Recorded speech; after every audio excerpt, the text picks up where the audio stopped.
Born into a wealthy family, Tom lost everything in an instant, becoming an outcast. The father was dying, relatives turned away, the girl turned out to be two-faced. If it weren't for Tom's father, she might not have even looked at him. Having lost everything, he became a useless loser. But the vicissitudes of fate did not end there. He is an illegitimate son. His father had no right to approach that woman. They both deserve to die. The members of Shine's group threw Tom into the sea to be fed to the fish. But he returned, reborn 5 years later. He is ready to kill to find the real killer and wipe him off the face of the earth. This time no one will hide from him. Tom spent 5 years waiting and finally returned.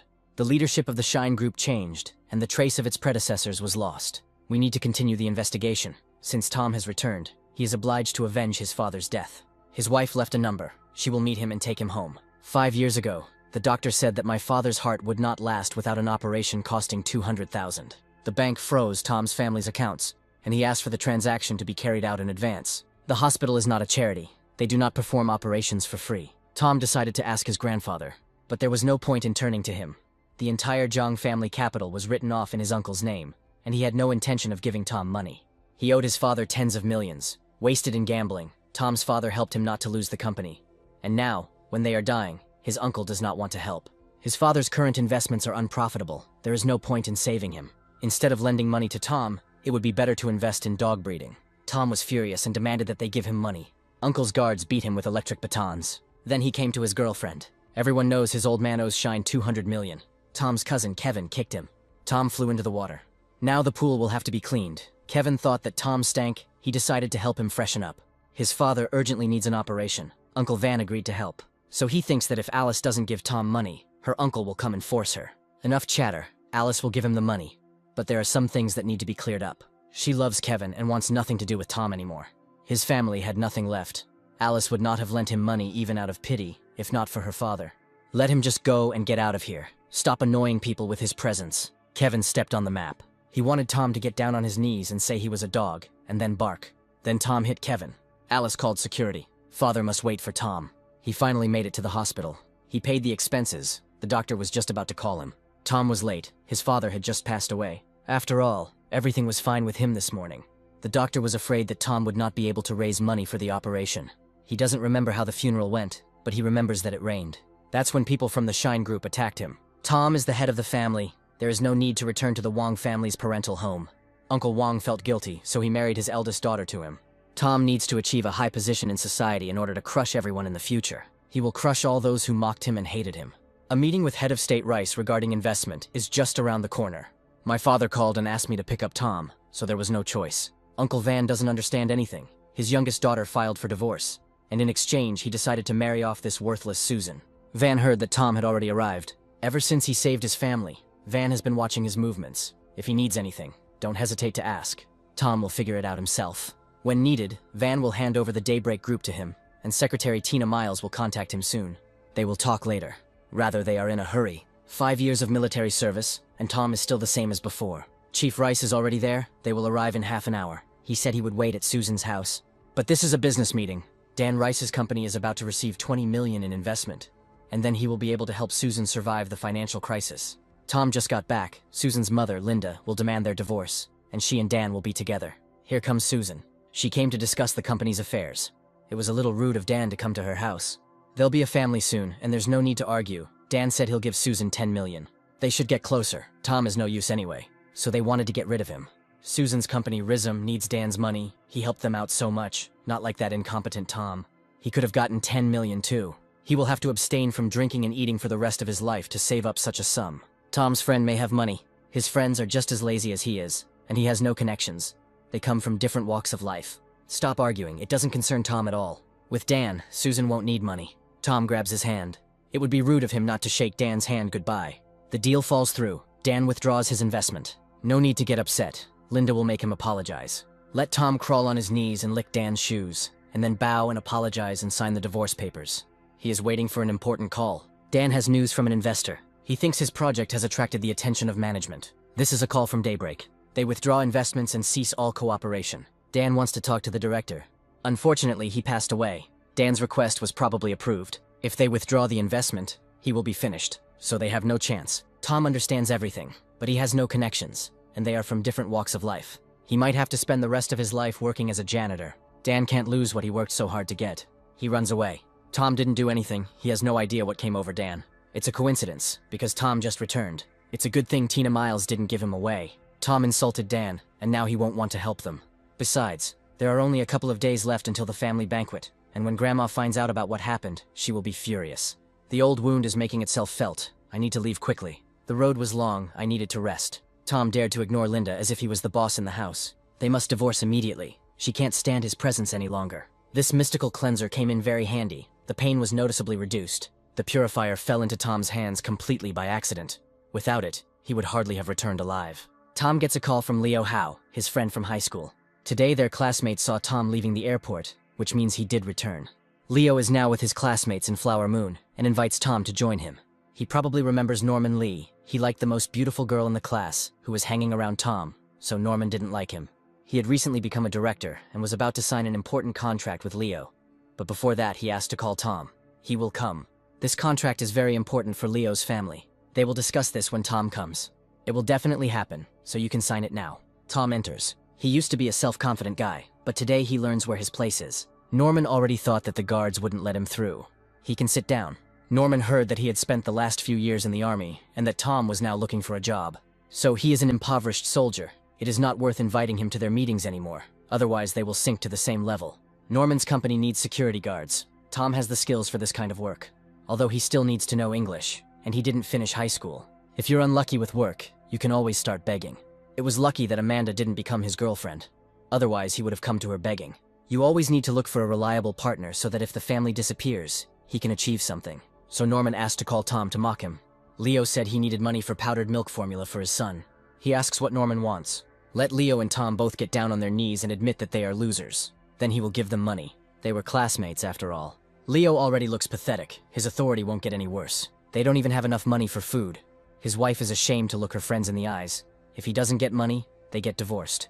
Leo will kneel, just don't force Tom. He stops Leo. 10 years ago, Tom's name meant something, but now he's a nobody. Tom snatches the bottle from Norman and hits him on the head. He will pay. Tom hits him again. He's gone crazy. Norman is respected throughout the city. He cooperates with Daybreak. From that moment on, his luck ran out. 5 years ago, Tom could have trampled him into the ground, and now he can even more so. He gave Norman a good time. It was amazing. If it weren't for the investment, Leo would have jumped into the fray too. It didn't matter that his plan failed. It was nice to see that idiot get what he deserved. It's just not clear how to return home and look my wife in the eyes. Tom will find a man who will sign his contract. He has 2 requests. Firstly, Tom's classmate is coming tomorrow. His contract needs to be signed. Secondly, I need to find out which company Norman Lee is registered with and stop working with them. Tom will pay for this. He's an adult, and all he's capable of is fighting.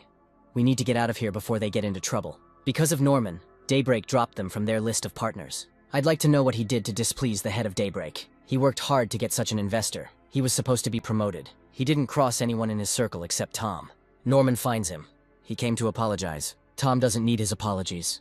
If he stops working with Norman's company, all his efforts will go down the drain. He won't get up until Tom agrees. He forgives him, and no one else should know who he is. No need to thank him. Leo is still his friend. The board of directors will meet tomorrow, and the investment problem is still unresolved. Susan receives a message from Secretary Jang. Their company has decided that from tomorrow they will be providing financing to the RISM company. They took the initiative themselves, so maybe it really has something to do with Tom.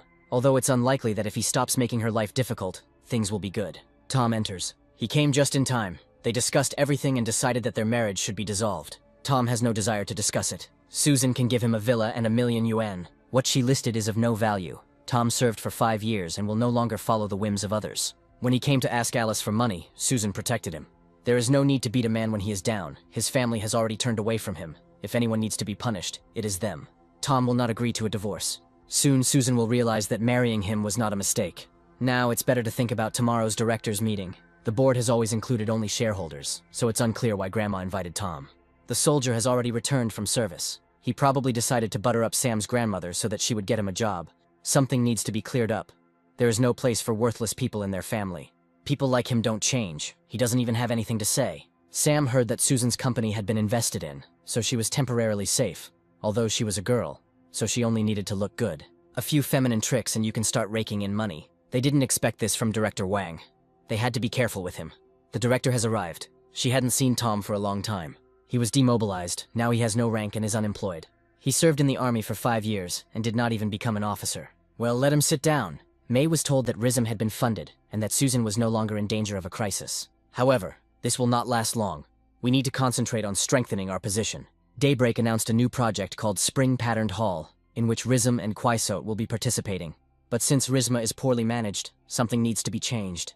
If it fails, it will merge with Quaisot, and control will pass to Susan's brother. RISM isn't perfect yet, but it can't be thrown away because of failure, and besides, it was discovered by her father.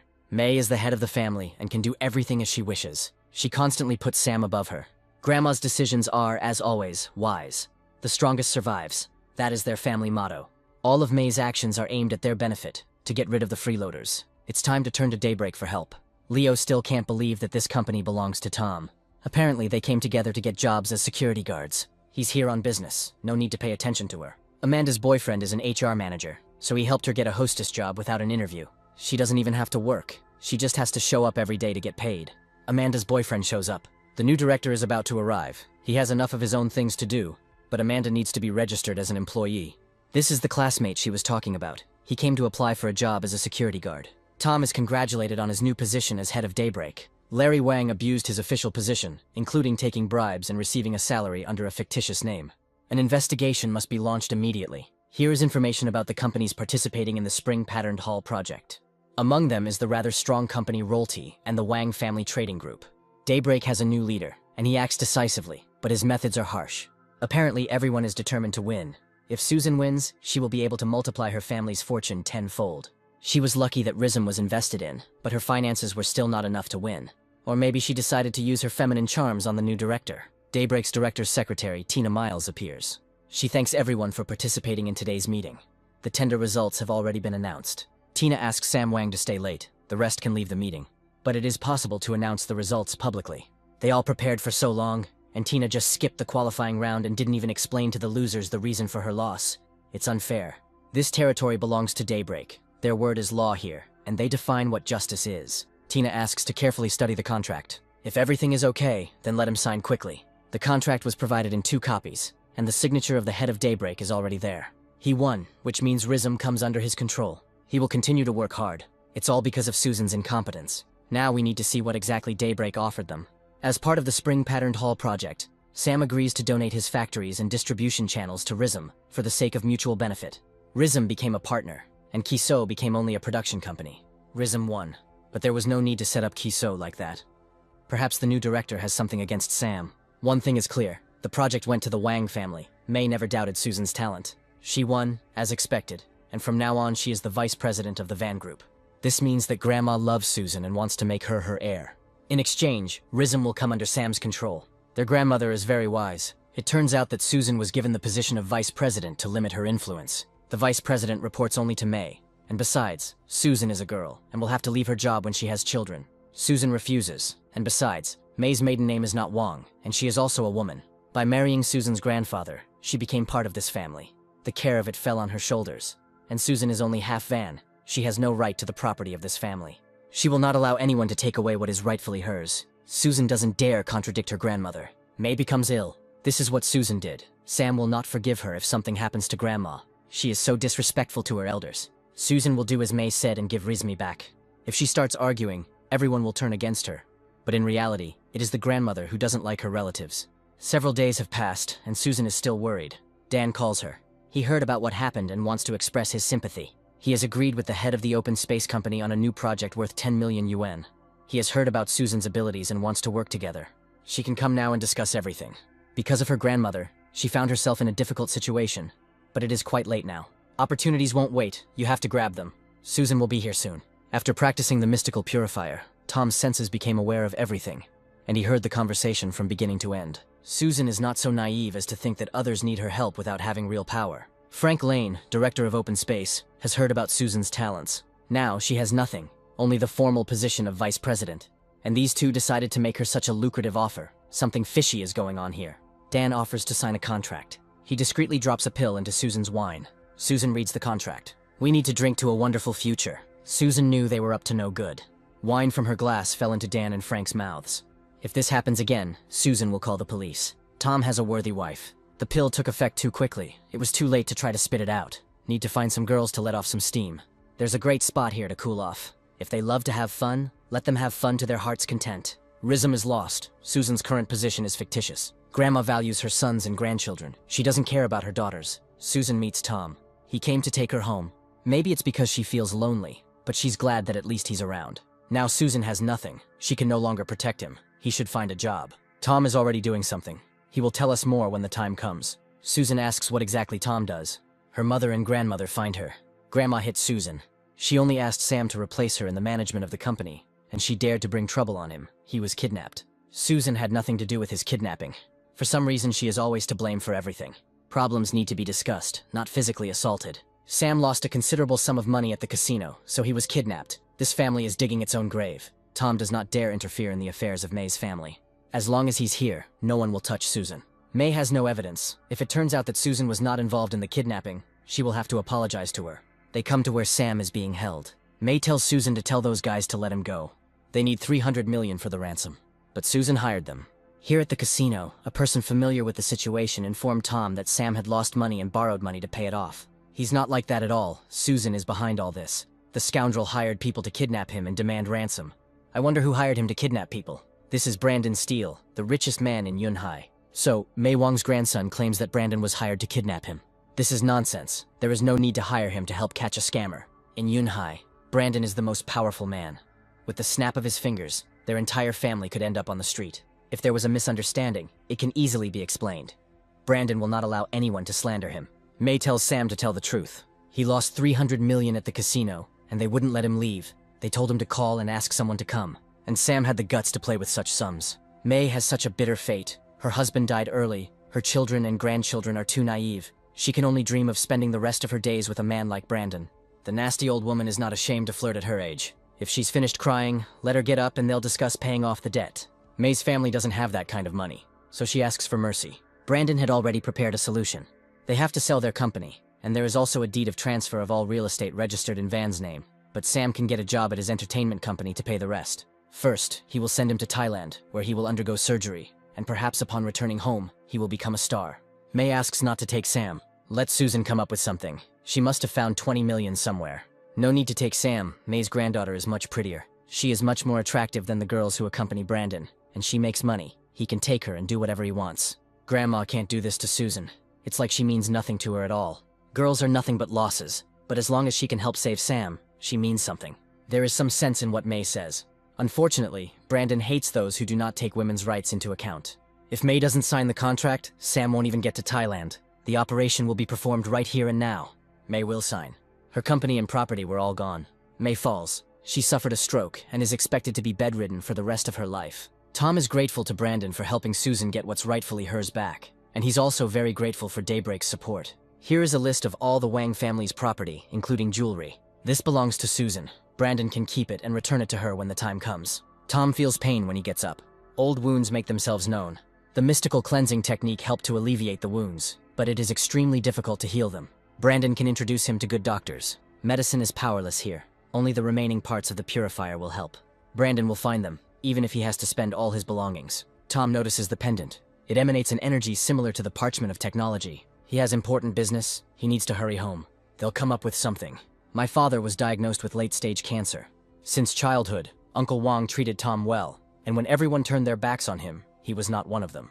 When Tom needed money, Uncle Van suggested that he turn to Alice. He always regarded Tom as his son, and said that in the future he would marry his daughter and become his son-in-law. Tom, Susan, and Linda arrive at the hospital. The doctor, Sally, invites Van's wife and daughter to come see him. Father said that he wanted to see Tom. He's gotten worse, but now that Sally is here, he'll get better. Tom will see him later. Sally used acupuncture and Van's condition stabilized. She is an excellent doctor. It seems to him that she is making a career by deception. If she really is what they say, let her hold back her personal animosity and let Tom in. He enters the room. The face turned red. The pulse was weak. They didn't say that it was that serious. Tom demands to give him acupuncture needles. Van's life is in danger. As long as Sally is here, there is no reason to panic. Tom didn't study medicine and can't do whatever he wants. The patient suddenly became worse. Sally tells us to prepare for resuscitation. Tom pushes her away to get the first aid kit. He took out some material from there. The mystical purifier will not cure cancer, but the energy of the technique will enter Van's body through the needles. Tom sticks a needle into his forehead. Van's heart starts beating again. That's not all. Tom couldn't save his father because he was weak. He will not lose a loved one again. The pulse appeared. Sally asks how Tom did it. We can't let anyone know about the purifier. When Tom was in the army, he learned about this method of first aid from a mysterious native. Sally asks what country it was in. The man made Tom promise not to tell anyone. This cannot be hidden. Many lives can be saved using this method. Uncle has just come to his senses. Now is not the time to think about how to find out information. Tom is right. The patient's condition is important now. He's not the same loser he once was. Sally will definitely find out what he's hiding. Susan thanks Tom. He is her husband. It is his duty to help her. Her mother also needs care, and Tom will stay with her father. All night long, he thinks only about Susan. Uncle Wang woke up. He just took a nap and feels great. There is something he wants to tell Tom. All these years, he never stopped being ill and tried in every way to provide for his family for the future. But Tom worries him. He hasn't yet forgotten what happened in the past. His father held a good position and had no complaints about his health. But suddenly his project was closed and he himself became very ill. Van does not think that this is a coincidence. Due to his illness, he was unable to track down the killer, but he still found some clues. Father Tom's uncle, Teo Jiang, is to blame for all the drastic changes in his life. Tom knew it was him. He sold information about his father's project, which is why it was shut down. And together with the Jiang family shareholders, he planned to eliminate Tom and his father. Tom will make his life hell. That dream again. The company has been having problems with the fund lately, and it's all because of Kevin. Theo told him to send money or women to the Liao family's project manager, but he still hesitated. Theo calls Kevin. He asks what he has been so busy with these past few days. Kevin heard that Alice's father had cancer, and he was organizing treatment at the Yunhai clinic. So he's given up on the company and is worried about someone's useless father. Theo told him to sign the Liao family's project, but he hasn't done anything yet. Everything is ready for signing. The Liao family's eldest son has taken a liking to Susan, so something needs to be done. And Kevin is cunning. Since Alice got married, she had become completely estranged from her family, and Linda didn't expect that she could be relied upon. She said she could send them to an immunotherapy center that treats cancer. It's strange that no one opens. Alice's phone is turned off. The bell is just very quiet. There is another way. Tom opens the gate with his foot. They are met by security. They don't want conflict. Susan Wang came to her sister Alice. The guard calls her young mistress. He is not of the right age to call her that. She is not a descendant of aristocrats. This is Susan's husband. Alice was awakened by the noise. Some girl called herself her sister. Some villager and an old woman burst in here. The guards were already about to throw them out. Alice tells them to let them through. Here she notices Tom. The villagers still need to be sent away. He is Susan's husband. Elsie invited them herself, and now she won't let them in. It's just an order, so don't blame them. Alice's husband and his dogs are not at all trained in the rules of decency. Tom will tell them how to greet guests. If he wants to get closer to Alice and Kevin, he'll have to go through them first. Tom hits the guard. We must all attack together. Tom killed all the guards. Alice and Kevin are next. Let him just try. Alice will call the police and he will end up behind bars for life. Good plan, Tom likes it. If the police arrive, it will be difficult to explain the situation to them. Everything is under control. Some madman is destroying Kevin's house. The police will arrive in 5 minutes. Tom is finished. This will be enough time to tear off their legs and put them back on. Tom can't compare to Alice in impudence. He's not the only one who has studied martial arts. Kevin has a black belt in Taekwondo. The police arrive. Tom dodges the blow. He pretends that Kevin hit him. Just at that moment, the policeman gets out of the car. If Kevin even moves, he'll go to the police station right now. He wanted to beat Tom to death, but he didn't even touch it. This blood is not real. The officer points a gun at Kevin. They got the wrong one. Tom's wounds were not caused by Kevin, and the officer does not dare arrest him. Perhaps Alice wants to change places with him.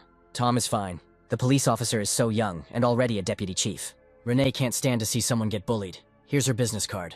Tom can contact her if anyone bothers him again. He just wanted Kevin to go to jail for his old wounds, but he didn't plan on the police taking care of him. This is the patient's uncle. He came to visit him. Theo will teach the boy a lesson. We can't let the police in. They haven't seen each other for a long time. Tom had just returned and was already causing a stir. Apparently he hadn't learned the lesson that Theo had once taught him. He should tell the police that he and his cousin were just fooling around, and then he would apologize to him and the guards. Theo has a dung beetle in his eyes and it looks like he hasn't eaten for a long time. Tom grabs his finger. The police hear screams. It wasn't from behind the door. It was just that the guards saw how tired the police were from work and decided to sing to entertain them. They need to sing louder. Since Theo came to plead for Kevin, he should show respect so that Tom changes his statement. He wants all the Jiang family's property to go to him. If Theo is more interested in money, let Kevin sit behind bars for a couple of years. Tom will hire the best lawyer to make sure his sentence is at least 10 years. Theo agrees to do as he wants. The company and property will belong to Tom after he changes the statement. But he will regret it. Theo leaves the room. The police wanted to come in, but they stopped them. Those were Theo's screams. He orders that a property transfer agreement be prepared and taken to Tom for signature. Theo will hand over to him a business that is burdened with thousands of millions in debt. Tom will get back what belongs to his father. When he was little, he was upset because his father spent all day at work. Tom did say that he wanted to see his mother, but to find her, his father would have to work a lot. She works with him, which means she can come to their home. Mom is not with him, but the company is the key that will lead them to her. Bad people locked her up, and only by working well can we help her. Suddenly an egg flies at Tom. Employees of a loss-making company are demanding the return of their hard-earned money. Tom is pounced on by reporters. He enters the building. He was deceived. It's impossible to pay off the company's debt. The workers haven't been paid for a year, and Theo also slandered Tom at a press conference. That's why the workers went on strike. 5 years ago, due to Theo's brother's mismanagement, the company incurred a debt of $200 million. His brother's son returned from the army and claimed that Theo had taken the company from his father, and he had no choice but to return the ownership to him. A typical rich man's son, he forced his own uncle to resign from his position. All Theo can do is tell the truth about injustice. Not a bad performance. Theo gave Tom a company with debts and made the information public. He has nothing to fear. However, Tom was ready for something like this and would repay Theo threefold. Now it is more important to resolve the issue with the strikers. They will appear on television where everything will be explained to them. The strikers decided to attack. A man with a knife attacks Tom, but he reflects his blow. It would be better if they all attacked in a crowd so that Tom could deal with them all at once. On behalf of the Jong group, he hastens to assure them that they will be paid double their salaries. He asks everyone to line up with his secretary so that she can write down their names. After registration, they will be paid both their salary and compensation. Tom always keeps his word. If he doesn't do what he promised, then the next time one of them wants to stab him, he won't defend himself. They are innocent people who were incited by Theo, and he will still answer for it. Now Tom will have to pay off their debts, and they can use their money to re-register companies without debts. Those ignorant commoners must have given Tom a dressing down today. We must not forget that their goal is to take over the Liao family's project. Now that Tom is in debt, Susan will probably divorce him. They will introduce her to Andy Liao. She will be very grateful. Thanks to the new project, they will become the richest family in Yunhai. Theo hears the sound of a police car siren. It sounds like she parked in front of their house. The police actually came to them. They have an arrest warrant. They had sorted everything out regarding that matter. Theo's son and nephew were just fooling around. But this time Linda came to arrest the three of them. They are accused of murder. This is some kind of mistake. They are peaceful and decent people. If so, then let them assist in the investigation and prove their innocence. Kevin knows everything. Linda is in cahoots with Tom. The suspects are not cooperating with the investigation and must be arrested. Someone came to the police and confessed and said that they hired him to commit murder. Tina sent the video of the attack on Tom to the police station. But it is not enough to charge Theo with the crime. This is just the beginning. The most interesting things will come later. Tina doesn't understand why Tom took the Jong group if he knew what situation they were in. It was Theo who brought the company to this state. They will watch this greedy little man sink to the very bottom. It was he who hired Hank to kill Tom. Linda asks if Hank has any proof that Theo hired him. Hank says that he was a contractor for his company, but he didn't pay anyone. Hank doesn't remember what happened next. That's because there was nothing. He slandered Theo without any evidence. It was obvious that there was a misunderstanding. If the prosecutor does not provide evidence within 2 hours, Theo will be released. They locked up a successful man based on the words of a migrant worker from the village. Hank couldn't handle Tom. People like him are the bottom of society. They are born to work for them, people with a capital letter. Tom was right. Theo needs to be shielded from society for the rest of his life. So it was he who put Hank up to it. It's a shame. But tomorrow Theo won't be here anymore. Hank might not be able to keep him here for long, but one night would be enough. Tom promised Hank to pay him his salary, and Hank promised to beat the crap out of Theo. Tom crossed their path again. We need to find a couple of fighters who could teach him a lesson. There is an idea. They wanted to bring Susan together with the eldest son of the Liao family. They have several foreign martial artists. Tom doesn't stand a chance against these murderous people. And then they will force him to watch what they do to his wife. The Liao family has many connections. If they go against Tom, he won't be able to do anything. Alice will call Susan and somehow lure her out. She invites her to visit her father and take Tom with her. Now all that was left was to wait until he was beaten to death, and then they could continue to implement their plan to achieve success. Terry Liao is with them now, but she is looking at someone's photo. She was the most beautiful girl in school, but he never managed to hit on her. One of the girls wants to look at the photo. She tore it. It was an accident. It seems she tore the photo with her right hand. It turned out unpleasant. We need to put it in order. The Jong family is here. They brought the girl Terry was interested in. There is a guy with them. This is her husband. His name is Tom Jung. It's good that he came to him himself. Terry asks Beastwolf to lend him his boys for a while. This cancer immunotherapy center is owned by the Liao family. This is medicinal jade. It is mined in the Yunhai jade mine. Apparently, it is somehow connected with the missing fragments of the mystical purifier. For some reason, there is no one here. Only Susan and Tom are invited today. Susan is still as beautiful as ever. This is Tom's classmate from high school. The Arabs accompanying him attack Tom. They exude the energy of cultivation. Terry drags Susan along with him. Tom fails to stop him. Blocking his path is like asking him to kill them. These guys, although strange, are very strong. One of them can climb a tree in an instant. The other can crush rebar with one blow. Stop jumping around like a flea, it's tiring. Tom demands to be told how to open the elevator. Only with Terry's ID card. Tom is trying to break down the elevator doors. They don't give in. The doors are made of a special material, but Tom's blow still causes a crack to appear. They break. Terry needs Susan. She is married, it is illegal. Her marriage means nothing, and Terry has no fear of the police. Tom won't come. Here the door flies apart from the impact. Tom pounces on Terry. Susan wants to go home. They will go there right now. The Arabs enter. Terry grabs Susan's leg. There is no need to leave, because he is here. Apparently, Susan was swooning over his beauty. The blow is not bad, but weak. In the Terry family, special attention is paid to the cultivation of special ki. This means that after this, he will also be able to recover. Tom feels like his wound is actually healing. It seems like the rest of the mystical purifier parts are with the Liao family. Beastwolf is one of the best killers in the Middle East. Tom has nothing to counter him with. If he's scared, let him admit defeat, and then Terry will consider sparing him. But since Tom wants to die, Terry will do him this favor. The Beastwolf throws the blade past. It bounces off the door and lands in the wrong place. Perhaps the QE technique can handle this too. If not, then from now on we should call him Eunuch Liao. They hadn't seen each other for so many years, and Beastwolf was still the same scoundrel. He also did not expect to meet the commander of the western border here. Beastwolf ends his cooperation with the Liao family. Let Tom deal with Terry himself. Since he dared to touch his woman, it would be worth killing him. But Tom is very interested in his family's technology. If Terry gives him the methods to study it, Tom will consider sparing him. Terry won't pass on his knowledge of technology to him after what he did. Then Tom will go, but there is no one in the whole building, and there is no one to take Terry to the hospital. He will give Tom what he asks for. This leaf is definitely part of a mystical purifier, but it is not perfect. But with its help, you can easily cure Uncle Van's cancer and other diseases. Susan wakes up. Her sister, whom she trusted, did this to her. Greed will be her undoing. She used Susan as bait to get the Leo family's project. All the pain that was caused to Susan will come back to those who did it. Terry gave Tom what he asked for, and he came back. Beastwolf usually dips the blade of his dagger in poison, so Terry might have complications. Tom will be able to help him, but in return he wants his family's new project. He can take whatever he wants, as long as he cures Terry. Not only was Tom not killed, but he also took over the project. Theo will take back what is his. He and Tom have something to discuss. It was because of him that Theo ended up in prison and was beaten. Since Tom is his nephew, he can let him get away with it. But Tom will return the company back. He has no experience in management. He can't cope without Theo. Let him appoint him as executive director and transfer all the shares, and he himself will receive dividends from the new project. An egg flies at Theo.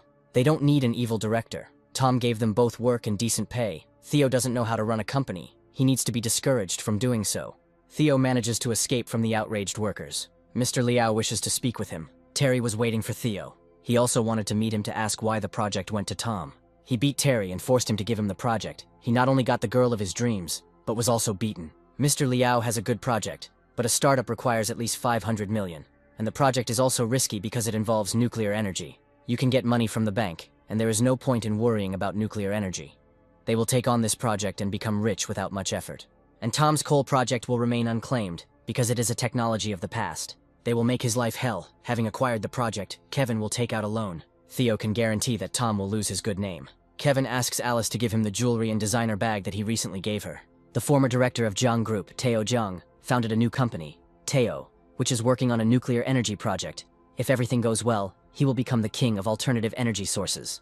His company is developing a new energy source, and Theo is calling for long-term investment. When the time comes, Tom will ask Brandon to do something.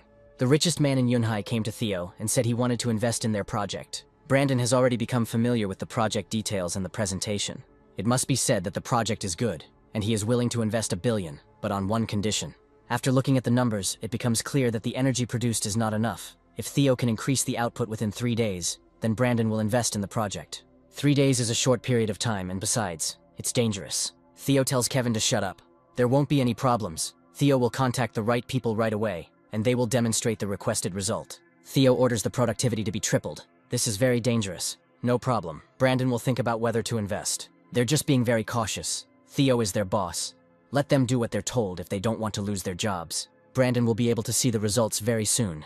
It seems like everything is out of control. There is an explosion.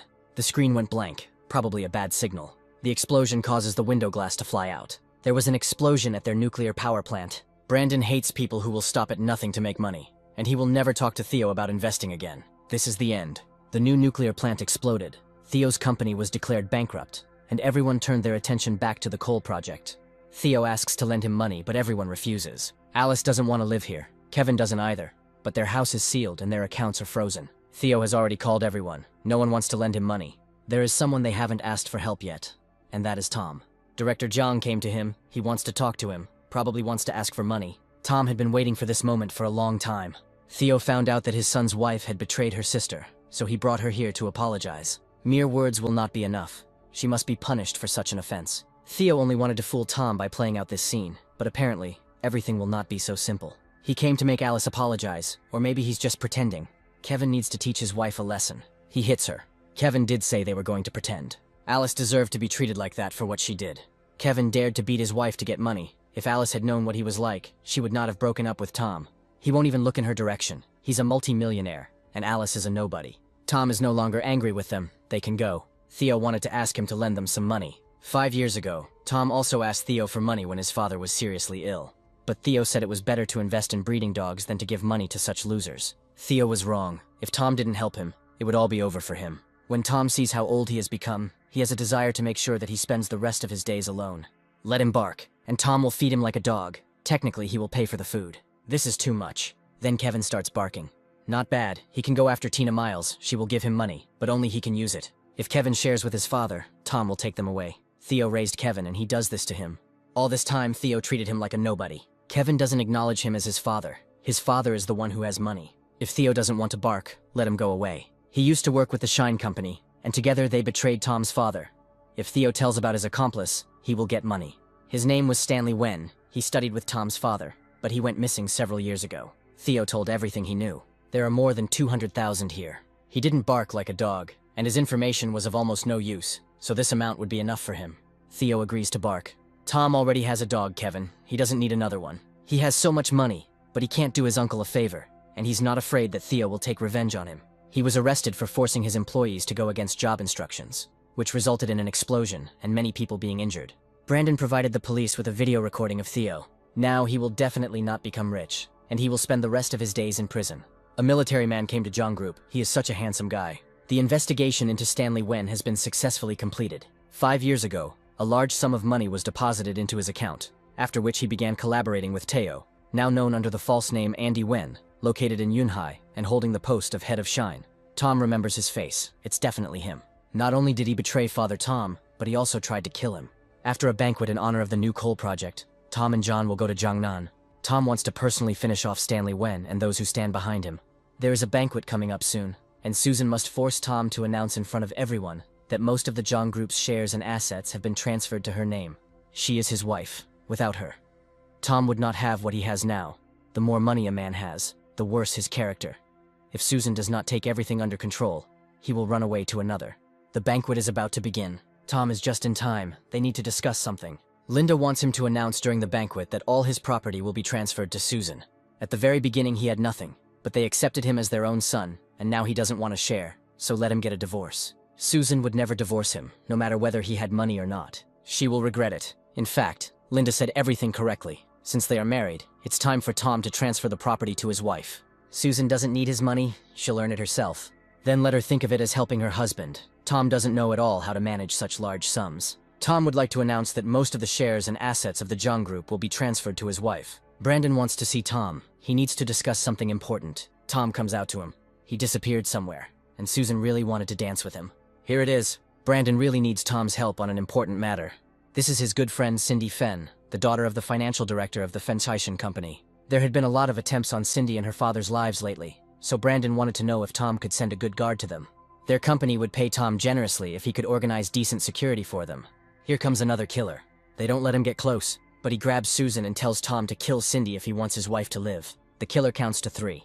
Tom grabs Cindy. The situation is critical, so he asks you to play along with him. Tom kisses Cindy. The killer said to kill her, not kiss her. Meanwhile, he is attacked from behind. Susan falls. Tom helps her up. She slaps him. He didn't have time. He had to carry out the killer, so he had to do it this way. There is nothing between him and Cindy. We need to send a few people to accompany Susan discreetly. Since this incident happened at a banquet, someone needs to calm the guests down and apologize. It's time to fly to Jiangnan to settle the score with Stanley Wen.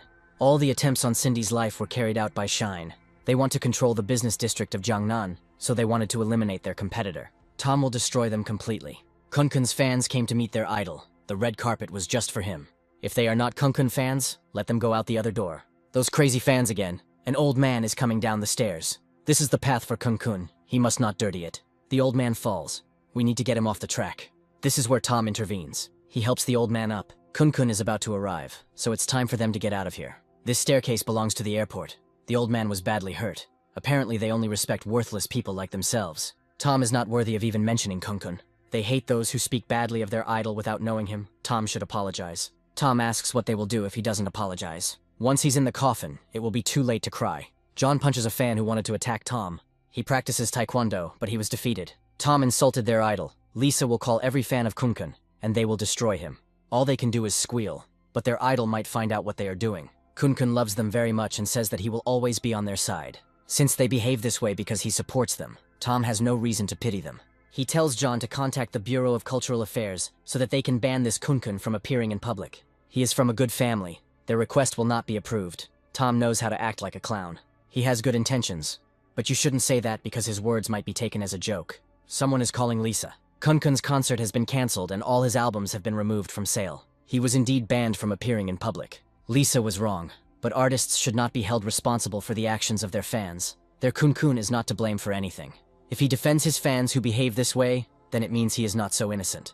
Lisa is just a girl who made a mistake, and Tom doesn't want to forgive her. Given her appearance and position, people will side with her if they see her crying. Let him wipe away his fake tears. It breaks Dan's heart to see Lisa crying. It was his fault. He said he was doing taekwondo and he couldn't beat Tom. And by the way, that guy groped Lisa. Dan will call his friends from the club and they will cripple him. The old man becomes ill. Judging by his pulse, he had a heart attack due to a lack of yang energy. Tom asks to give him acupuncture needles. He sticks a needle into the old man's forehead. Tom saved him again. He knows a little Chinese medicine, but a few more points need to be worked on to stabilize the pulse. Then the old man's granddaughter appears. She knocks the needle out of Tom's hand. He doesn't dare deceive her grandfather.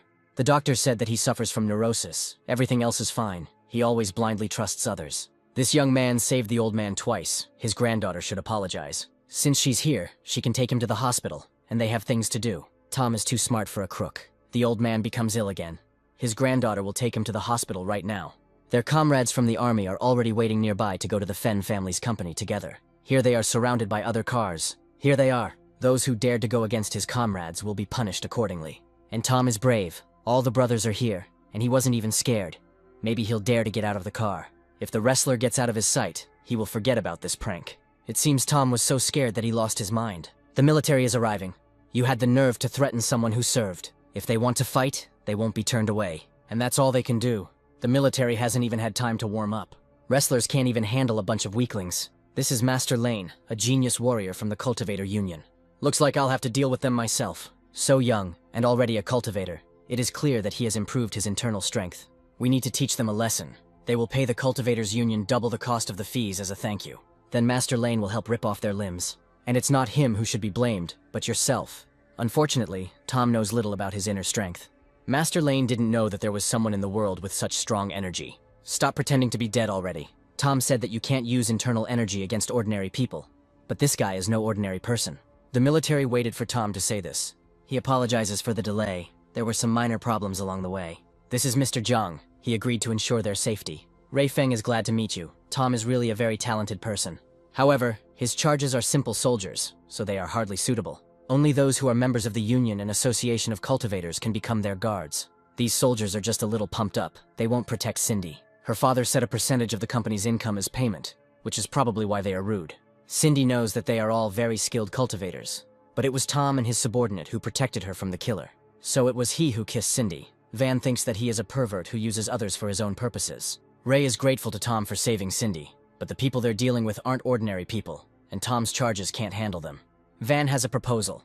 He will fight Tom, and if he loses, then let him leave with his soldiers. And if Tom is afraid, let him get down on his knees and hit himself in the face 15 times as punishment for insulting Cindy. She didn't ask Van to get involved in her affairs.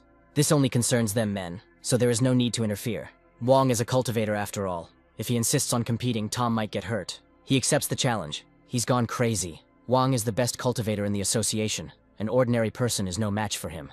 If Tom wins, Van and his friends will leave here. He will show him the dangers of not knowing his own capabilities. If they both don't mind, let them fight. Ray suggests heading to the backyard. Tom may not even hope for mercy. Van absorbs the energy of earth and air. It's a hereditary technique. He's so young and he's already managed to learn it. Van will beat the crap out of Tom and make him a laughingstock in Cindy's eyes. Tom easily stops his blow. Wong's technique is truly extraordinary, just a bit useless. Now it's Tom's turn. His blow sends Van flying far into the air. Tom asks if this is enough to prove his competence. They lost and want to withdraw their candidacy. The association lost, but the union will be able to win. Their master will arrive soon. He is not such a weakling and show-off as Van. Here he is. This is Master Lane. It was they who decided to bypass the union of cultivators. Master Lane is lucky they met again. Let them find out why there is scarlet in the colors of their uniform. Master Lane would be better placed to explain this to them. They were simply blind. They couldn't see in Tom the strongest of people. Now that he has proven himself strong enough to protect them, Cindy's father will give him some of his shares. Maybe he can handle it, but his percentage of the income is too high. We need to discuss the payment issue again. A couple of million yuan would be enough for him. They were all brought here by trust and the absence of judgment of others for their actions. Since Ray promised 10% of the company's income, that's exactly what he'll give. Their lives are worth this money. This is his final decision. Ray trusts Tom to keep them safe. Tom can assure them that they are in no danger. These 10% are nothing compared to what they would earn in Western territories, and it is unclear why they should tolerate such treatment. It doesn't matter. Tom wants to use them as an excuse to confront his enemy, Stanley Wen from the Shine Group. We need to start setting up security points around the perimeter immediately. Susan still isn't answering her phone. The only way out is to settle everything in person. We need to find out where she is now. Tom had called her 100 times over the past few days, but now he had stopped calling because she hadn't answered. He didn't need her. The meeting is about to start. The boss and everyone else are waiting for her. Susan came to Jiangnan to meet her classmates and didn't expect to have to work. Her friend asked her for a favor. Her husband's company is always in the red. Jane heard that Susan had already managed a company. She will ask her husband to give her the position of vice president. This is Susan, a classmate of their boss's wife. It seems her family's company went bankrupt, so she came from Yunhai to work for them. Emily was supposed to be the vice president, but she doesn't have the connections Susan does. She knew people would whisper. If their project ends up on Pinksy's front page, it guarantees them millions of yuan a day. Their latest air shirt needs to stay on the front page for more than 10 days. This way they will be able to increase their profits several times. Pinksy's homepage advertises big brands, and they're a small company, so it would be better to advertise on a less popular site. Steven knows it's not an easy task, but he hired them to work together to make his brand popular. There is no need to focus only on Pinksy. Buyers will not be sure whether it is worth buying such a luxurious item. But if they promote their product to the front page, it will become a hit. Pinsy will get a certain percentage. It won't work. They're a small company and that airy shirt is impractical. Emily agrees with Steven. His idea is a bit complicated, but it will pay off if you entrust the matter to someone who can organize it. Of course, their new vice president can handle this. Steven's wife said that she had experience running a large company, so she should be given the right to sort everything out. Susan tries to object. Maybe she's just a useless girl who gets paid thanks to her connections. If Emily is wrong, let Susan prove her wrong. She will lead the collaboration project with Pinsy. The next day, Susan comes to their office. She was told that at 10 o'clock she could meet with the CEO to discuss placing an advertisement for the new Secret Vigor brand product on Pinksy's main page. The director hasn't arrived yet. Susan will wait for him. Let him wait. He won't come anyway. It's already 12 o'clock. Sandy would have ordered food from the Lakeland restaurant, but a lot of people are ordering from them now, so they are very busy. Meanwhile, food is brought to Susan. She's been sitting here since morning and even ordered food. Susan looks around at the employees. They pretend to be busy. Susan ordered food from Lakeland, but accidentally ordered 2 extra servings. This can be considered a gesture of goodwill. Susan will wait a little longer.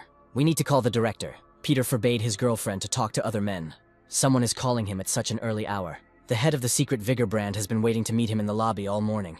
Maybe he could find time for her. Since it's Hannah who's asking, Peter can't refuse. He hadn't planned on meeting a representative of this shitty brand, but he didn't think he could convince the hostess to contact her. As long as they haven't gotten boring to him yet, he will obey. Peter has a lot to do. Let Susan talk about the case faster. Susan would like to discuss advertising her brand on the homepage of their website. Such beauty is a great rarity. Now Peter doesn't want to listen to such things at all. He suggests going to a restaurant to discuss the details of the proposal. At the restaurant, Susan shows Peter information about the project. You can have a drink before they start discussing it. Susan is a complete alcoholic and is here to discuss work matters. It's very ignorant of her to talk about work without drinking.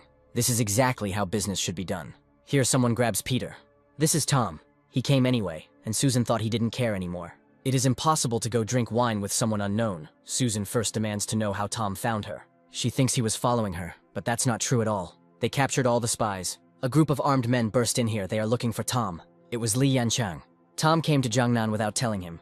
Li was worried that he didn't have enough people. They went to have a drink and talk about old times. Then they came here and Tom heard a familiar voice, so it was pure chance that they met Susan. Peter asks who they are, and how dare they cause a commotion in the Golden Mountain. Susan is Tom's wife, and no one is allowed to force her to drink. The fact that he is her husband does not give him the right to be rowdy. Besides, no one forced her. This is a normal business meeting, and it has nothing to do with Tom and his dim-witted friends. They are civilized people. There is no need to resort to violence. Tom agrees. They can do without violence. Peter will just have a damn good time now. Tom drags him along and slams the door in Susan's face. He orders them to bring him all the wine and beer that is in this hotel. He then asks Li's people to help him. There is no point in even asking about such a thing.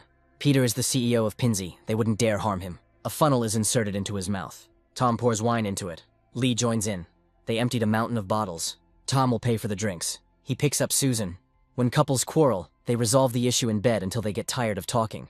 If Tom doesn't let Susan go, she'll file for divorce. First she disappears, doesn't answer his calls, then goes out drinking with a stranger. And now that they've finally met, she's talking about divorce. No one had allowed him to kiss another woman, and Susan had never kissed him herself. Now she kisses him. She really wants to sleep. Tom guessed that Li had not come to him to have lunch together. The authorities, as well as the influential families of Jiangnan, know that Tom is here. They all ask to introduce him to them. Li himself knows how much Tom dislikes everything that has to do with business and fame. But they invite him to their home, the most influential family in Jiangnan, the Fang family, reserved an entire restaurant to welcome Tom. This time he will give in. Li will meet him tomorrow at the 100 Delicacies restaurant. The next morning there are already customers in the restaurant. Lisa hasn't had time to take a shower yet. Tom and John entered and asked for forgiveness. If they dare to blab about what they saw, Kun will gouge out their eyes and rip out their tongues. He's glad they're so lucky with their height. He has to wear platform shoes. This is that same bastard from the airport. He pretended to be a big shot and claimed that Kun would be kicked out of show business. He also groped Lisa. Taking advantage of the situation, Kun must take revenge on him. He calls his bodyguards. They both saw something they shouldn't have seen. Their eyes should be gouged out, and Tom's hand should be cut off since he dared to grope Kun's fan. He should know what he's facing for causing bodily harm. The law only applies to common people. Kun is from the Fang family, and today they invited a great commander. Even if Kun kills Tom, no one will bat an eye. The bodyguards rush at Tom. He tells John to deal with them, but without being too cruel. John scatters the bodyguards with one blow. Let him tell him how much Tom pays him, and Kun will double that amount. John is glad that he appreciated his skills. He starts to beat Kun. Li Yanchang is greeted by the Fang family. Something happened and he had to stay late. His boss had already arrived, but they didn't meet him. Someone beat up their son.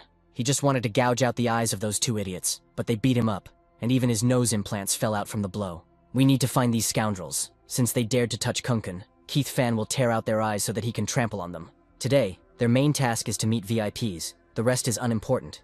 If their family is on good terms with the leader, they will easily be able to take revenge. You can send someone to bring the boss. There is no need for this anymore. Li already called him, and he left. Kun must have nerves of steel to dare to tell the commander that he would gouge out his eyes and cut off his hands. Li tried very hard to persuade him to meet them, but they threatened him. It's all over. Kun is waiting for the commander to help him take revenge. Brad Fan hits her. The man whose eyes Kun wanted to gouge out was the commander. Recently, Stanley Wen, the leader of the Shine Group, presented 500,000 Wen to the Sunshine Company. I need to meet with him so that he can help me solve the problem. He is recognized as a loving ambassador in Jiangnan. Stanley has some work to do, so they'll have to play without him for a while. The people who were sent to deal with the Fan family were caught. It turns out they had support from the military, and all shareholders were reliably protected. Here's a photo of their commander. It's him. He managed to survive. It's time for those monsters from the Cultivator Alliance to stretch their legs. They are too arrogant to obey orders, but their main value is their students. They have a request. Lindsay's boss recently purchased an uninhabited island and asks him to investigate it for dangerous animals in exchange for a reward. It turns out they can have a barbecue there, swim and play volleyball, and they can pick up some pretty girls to make it more interesting. They are fucking stupid. They have an important task for today. Lindsay hopes that the Cultivator Union will accept it. We need help getting rid of this person. They can perform any task, but not one that involves taking human life. This is not accepted in the Cultivators Union, so Lindsay is better off turning to others. Then let them choose what is more important, the rules or the lives of their students. Lindsay will be looking forward to hearing from you. The Elder agrees to carry out the task. This is not allowed. It is against the rules. The Elder leaves the Alliance. Students play volleyball on the island. Ben Lane notices something. The clouds are gathering, and for some reason my soul feels uneasy. It looks like something has punctured the tires. John will go check it out. He gets out of the car. Here he sees two people beating an old man. John intervenes. He wants to help the old man. He makes an unexpected move. John could engage in self-improvement practice. The old man has a copy of the sacred book, which he is willing to sell for 1,000,000 yuan. This old man is a psychopath and a swindler who robbed them. John only has 5,000 with him. He will give it to him. John feels an aura of inner strength. Elder Harry Tsang crashes into a car. John tries to hold back his blow. He also has inner strength, so young, and he has already pumped up his fists to the limit. What is happening does not concern him. He has no desire to kill an innocent person. John attacks Harry. Things are bad. They won't get anywhere. However, aside from his fists, John didn't pump up the energy to block the Chai sword strike. If he had not tried to save the beggar, he would have remained unharmed. John will not allow the commander-in-chief to be attacked. There is no choice. I will have to kill them both. Tom grabs the sword. Harry obviously wants to go to the next world since he dared to attack his man. Tom attacks. The blow was so lightning fast that there was no chance to dodge it. Tom's level of inner strength is completely different from that guy's. It is comparable to Harry's level. His sword cracked. Harry must resort to a trick. Unfortunately, Tom also knows how to release energy. This is a good moment. We need to take advantage of it. However, it was not possible to pierce Tom. He pumped internal energy throughout his body. The answer is correct, but there will be no prize. Now it's Tom's turn. This is for attacking his subordinate. Tom asks who sent him. He was simply following an order. He didn't know who exactly gave it. Grandfather was unable to defend the path of his martial art. The principle of their alliance is not to kill the innocent. Harry's grandson thought he wasn't good enough for martial arts. It's not true. He is the best. When Susan was drunk, she went and kissed Tom. Looks like he's back. Susan pretends to be asleep. Tom was very guilty by acting so thoughtlessly. The pig doesn't even want to listen until he gets a kiss. In fact, Susan didn't want to kiss Tom. The alcohol decided for her. Tom is again troubled by old wounds. Today he accidentally fell and hurt himself. He needs to go to the hospital. But Tom is very strong, and he managed to get injured from a simple fall. His wife is very smart. This is John's blood. He was wounded. There was a small skirmish, but Tom smoothed everything over. And for now, it's better for Susan not to go anywhere alone. She will do as he says. She can't really help him anyway. Tom apologizes for what happened at the party. He didn't think about her feelings. Something like this will never happen again. Susan was wrong too. Tom was trying to save her. He shouldn't have reacted so aggressively. It depends on his behavior whether she will forgive him. Now is the time to conceive a piglet. Tom has missed calls and a message that something bad has happened. Something strange is happening to the guys. Tom must hurry to the Fen family house. All of his men suddenly started vomiting and having diarrhea. The food they ate was sent for examination. It may be Stanley Wen's doing, but they found all the spies. The results came back and it appears they ate some smelly tofu, which resulted in mild food poisoning. But the smelly tofu was not served for dinner. One of the soldiers has an idea about the reason for what is happening. They bought 3 boxes of tofu because they were sorry to miss out on the discounted item. Pinxi is famous for the quality of its products. They didn't think it could be this bad. They have sawdust in their heads, 300 circles of frog jumping, and until they finish, let them not even think about being distracted by anything. Now let them stock up on supplies from the Kaishan group, not from Pinxi, which is under Shine's control. Pining is owned by Kaishan, while Pinxi is owned by Shine. Pinxi undercuts prices, which affects product quality. This tug of war has been going on for several years now, and now everything depends on whose platform will take the leading position in Jiangnan. In a couple of days, the annual banquet will be held to celebrate the company's development. I wonder how Tom will react if Cindy asks him to be her dance partner. Tom asks for another invitation. He would like to take one person with him. Cindy says they can both get in on one ticket. If so, he and his companion will come. At the banquet, they want to invite Cindy to dance, but she says she doesn't feel well. She would like to be invited by Tom, but he is married. Tom comes to the banquet. If his wife found out, she wouldn't be angry. Tom had been tried to be killed twice in the last 2 days, and he couldn't put Susan at risk. There was no one else to ask except John. John dropped something. This is the granddaughter of the old man who was thrown down the stairs. She's that schoolgirl from the airport. Tom gave her grandfather acupuncture, which made his condition much more unstable. They are not scammers and have done nothing wrong to him. He is his accomplice, who was nearby that time, dressed up as a girl and says that he is not a fraudster. 2 scammers broke in here. John pounces on the girl. She is in love with her boyfriend, and she is upset that he preferred her because she has smaller breasts, so this girl is trying to discredit them. Mary's breasts are not smaller at all. This person's breasts are completely fake. Yes, she had surgery, but that's no secret. This girl looks weird, but her breasts are just amazing.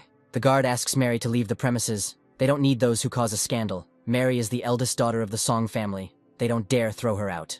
Then she must have an invitation to prove that she is indeed from the Song family. Mary can't find him.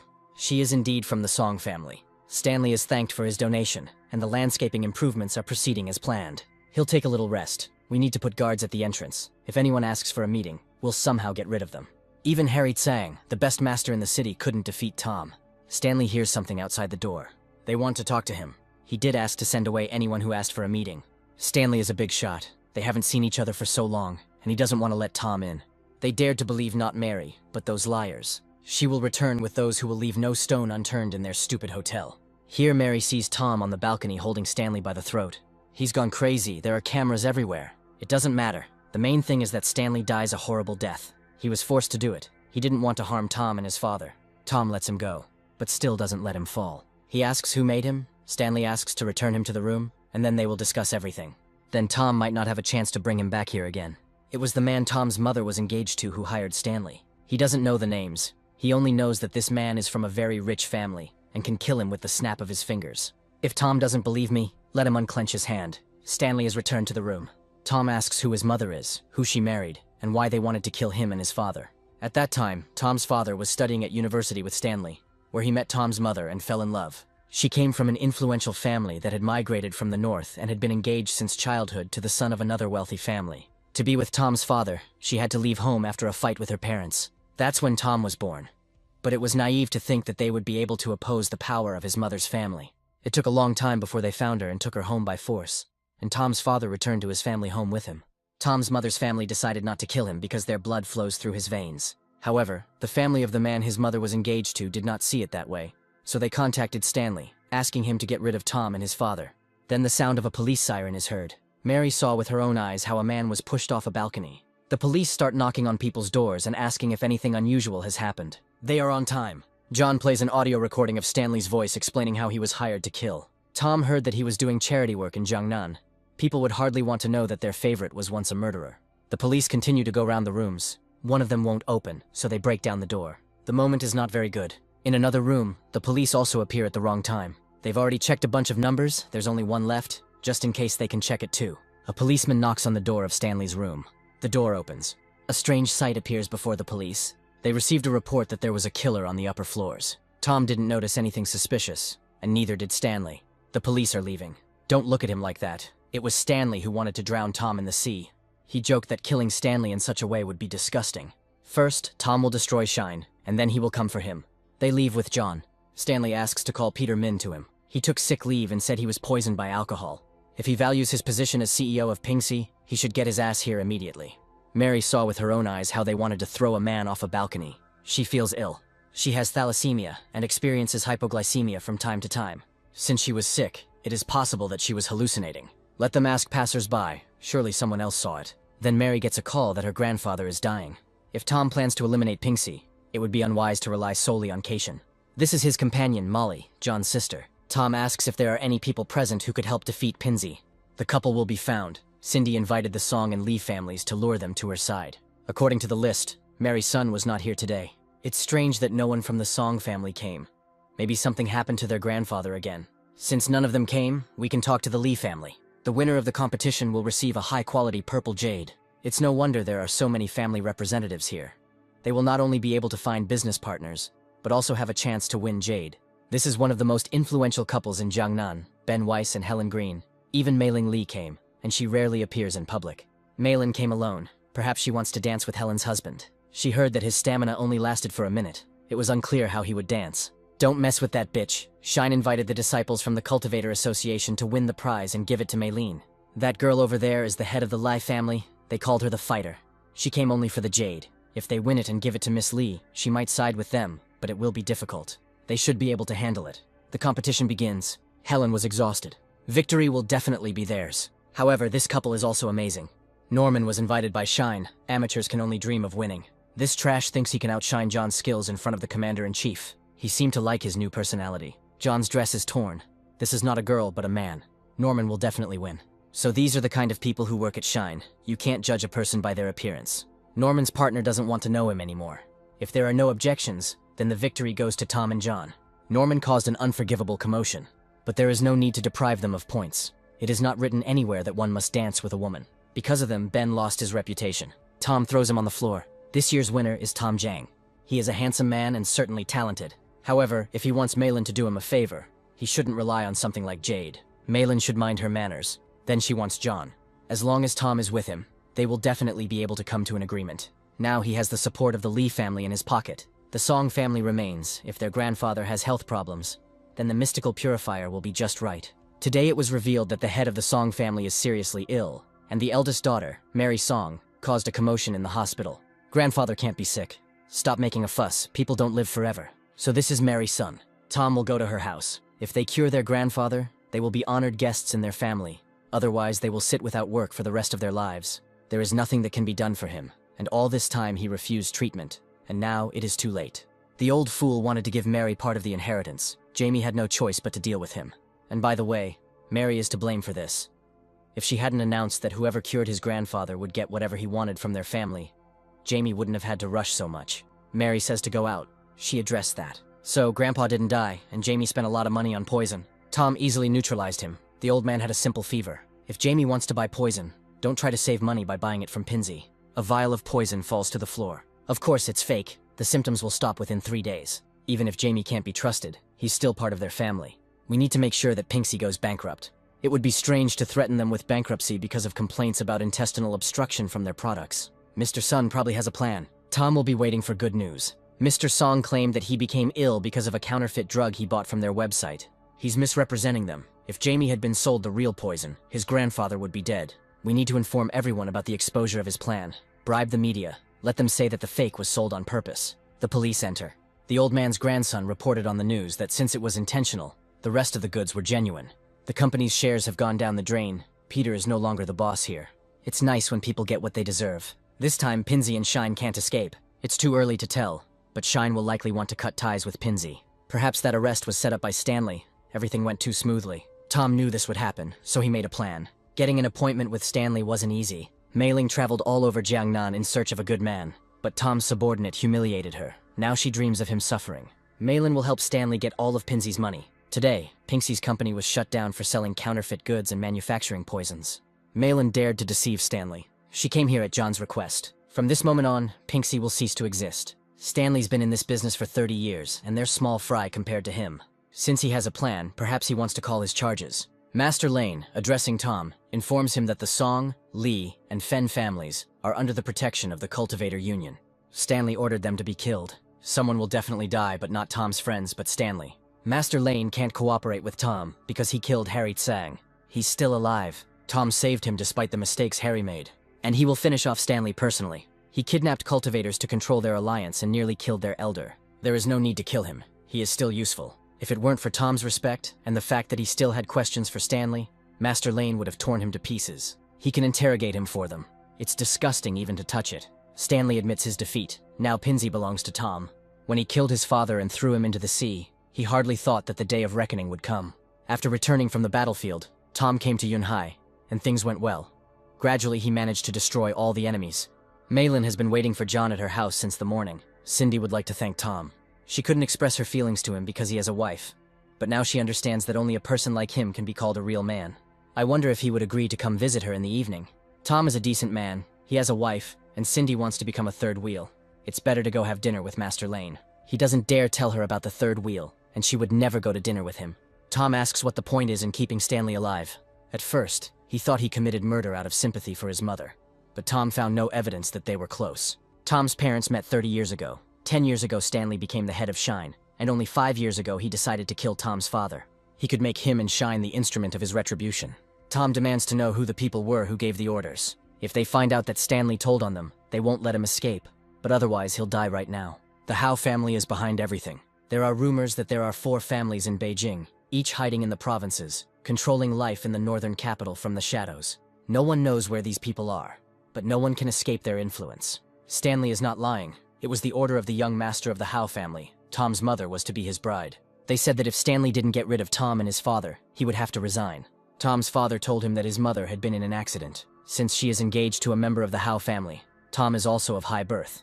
There may be some distinguishing mark on his body. The Hao family gave Stanley instructions without explanation, and he had no idea what they were planning. If he can do something for Tom, he will spare him. Stanley is stepping down as CEO of Glory Group, with all powers transferred to Tom Jiang. Thanks to him, Stanley realized his actions and wants to take responsibility for them. The elder found out that the origin of the jade pendant was related to Tom's family. The situation requires that we sort things out a little better. Susan enters. Tom hid in the room again. He called her here just to have her mess around with paperwork. Tom ignores her. Susan is not too old to entertain him. He's just worried that the Howe family will come after her. Someone's coming in here. John said that Tom is free today. They might not mind Cindy joining them. It's a misunderstanding. Tom will explain everything. His phone rings. This is John. An urgent matter has come up. He deliberately let Cindy in to see Tom as a joke, but it was too late to repent. Stanley is killed. His wounds are similar to those inflicted by Tom using demon rage. Someone is able to imitate the wounds of the Zhuanqing technique, and this person was also able to infiltrate the prison cell. John must get out of there quickly. The connection is broken. John received a call on the second line. He should return immediately and not dig deeper. The Howe family is a formidable opponent, but this makes it even more interesting. Tom arrives in a border town. The Howe family had the nerve to send an expert to finish off Stanley, and they decided to frame Tom by imitating his fighting style. But even a thief has no protection from another thief. Tom has already found the key to the Zhuanqing technique. He wants to know about the suspension. It sells better than other fakes. They sell them in heaps even here. Yesterday, Tom's wife probably lied that this decoration was worth tens of thousands. Tom asks where he can buy the same one. You can check over there. This is an auction house. Tom was already there. It looks like locals are not allowed to enter here. The exhibition hall is the same, except for the exhibits. The last time Tom was here, he was able to hide behind such a stone, hiding from the killers. Energy flows from the stone. Tom has never experienced anything like this. His old wounds are healing. They lasted a third longer, and internal energy increased by 70%. The material of the stone and the pendant is identical. The guards appear. Tom wanted to talk to the owner about this exhibit. Their boss doesn't like strangers. He must leave the premises. He will probably make an exception for the deal. But Tom is not listened to. This auction house has become too big. There is a troublemaker here. They are requesting backup. Tom attacks. The guards take out their pistols, but they are useless against him. Someone asks Tom to stop. He entered Mei Huan's territory and dared to humiliate her people. Tom knocks the sword out of her hand. Mei wouldn't let such behavior go unnoticed even by a great cultivator like him. She probably owns this place. Only a boss like that would have employees who would attack the first person they meet. Initially, it was her boys who tried to kill Tom. His question concerns this pendant. She clearly knows something.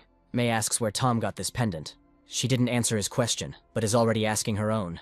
The item Tom needs will be put up for auction in 3 days. Mei isn't even afraid that he will take this thing by force. Without the blood of her family, nothing will be revealed to Tom.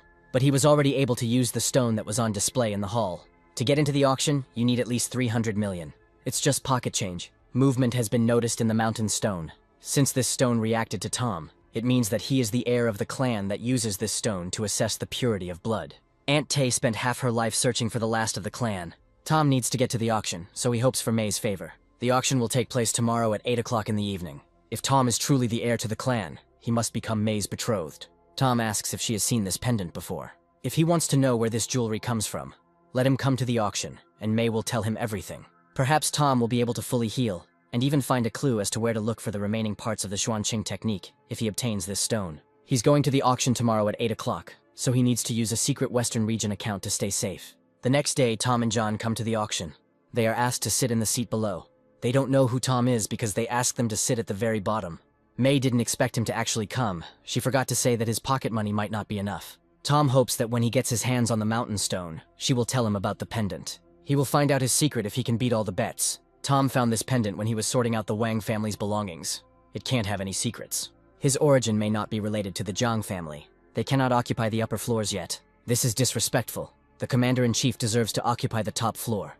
Mei understands how remarkable he is, but there are people in this world who stand above others. It's time for John to calm down. The auction is declared open. It's definitely him, the heir. This pendant is a relic of King Li Yu. Mei can sense its aura. With her power, Lin could have taken possession of this pendant. But not being the chosen one can incur the wrath of the gods simply by touching it. You can't underestimate this guy. Once word gets around about who bought the pendant, it will be dangerous to be around him. The mountain stone is known for its ability to awaken the power of ancestors. The starting bid is 1 billion. If Tom can take the mountain stone, the gods are on his side. Chen Nalan offers 10 billion. 30 billion, the head of their family valued this stone very highly. Chen could give in. Some servant asks him to stop and let his master come here himself. Although he is a servant, he has more honor than a puppy who is unable to awaken the power of his ancestors. The Nalan family will take this stone. Chen offers 80 million. This is the limit. The head of the family will not be able to give more. If no one bids higher, the stone will go to Mr. Nalan. Tom offers 100 billion. For many families, this amount is all their savings. Perhaps someone will offer more. 110 billion. 200. This is impossible. Chen requires financial verification of this buyer. He knows the rules of the auction and is unlikely to want to go to it. If Tom gives up the mountain stone to Chen, the whole family will be grateful to him for such a gesture. Tom had never even heard of his family. and he had no need of their gratitude. Chen orders the sky lantern to be lit. He should know what he was getting into. But if Tom lied, he would have to pay 10 times more. Chen demands that Tom's account be checked immediately after the lantern is lit. Tom doesn't mind. Then May orders the lantern to be lowered. They had never seen a map like this. Tom might be trying to pass off a loyalty card as a credit card, and now they're going to see him make a fool of himself. This device verifies the amount on the card within 200 billion. Tom's life and destiny depend on what he does next. Something is wrong. Chen knew that Tom couldn't have that much money. The device does not detect amounts above 200 billion. Tom isn't particularly gifted, but he does have a little money to brag about. The Nolan family offers him 150 billion to allow him to take the stone. Otherwise, there will be a war with their family, which Tom will definitely not survive. The dog has the nerve to bark at him. Alfred will not allow the Nolan family to be insulted. Something pierces him. Tom wouldn't have lasted even a minute against such powerful ki. Given the alliance of their 3 golden families, May is willing to forget what happened. But one more such stunt, and she will have to take action. Now Chen will give it to them anyway. The Admiral of the Southern Gate is heading this way. Chen has no complaints about the butler's death, but he will do anything to make the guy answer. Tom is a respected guest at the auction, and May will not allow anyone to threaten him. The Admiral of the Southern Gate appears.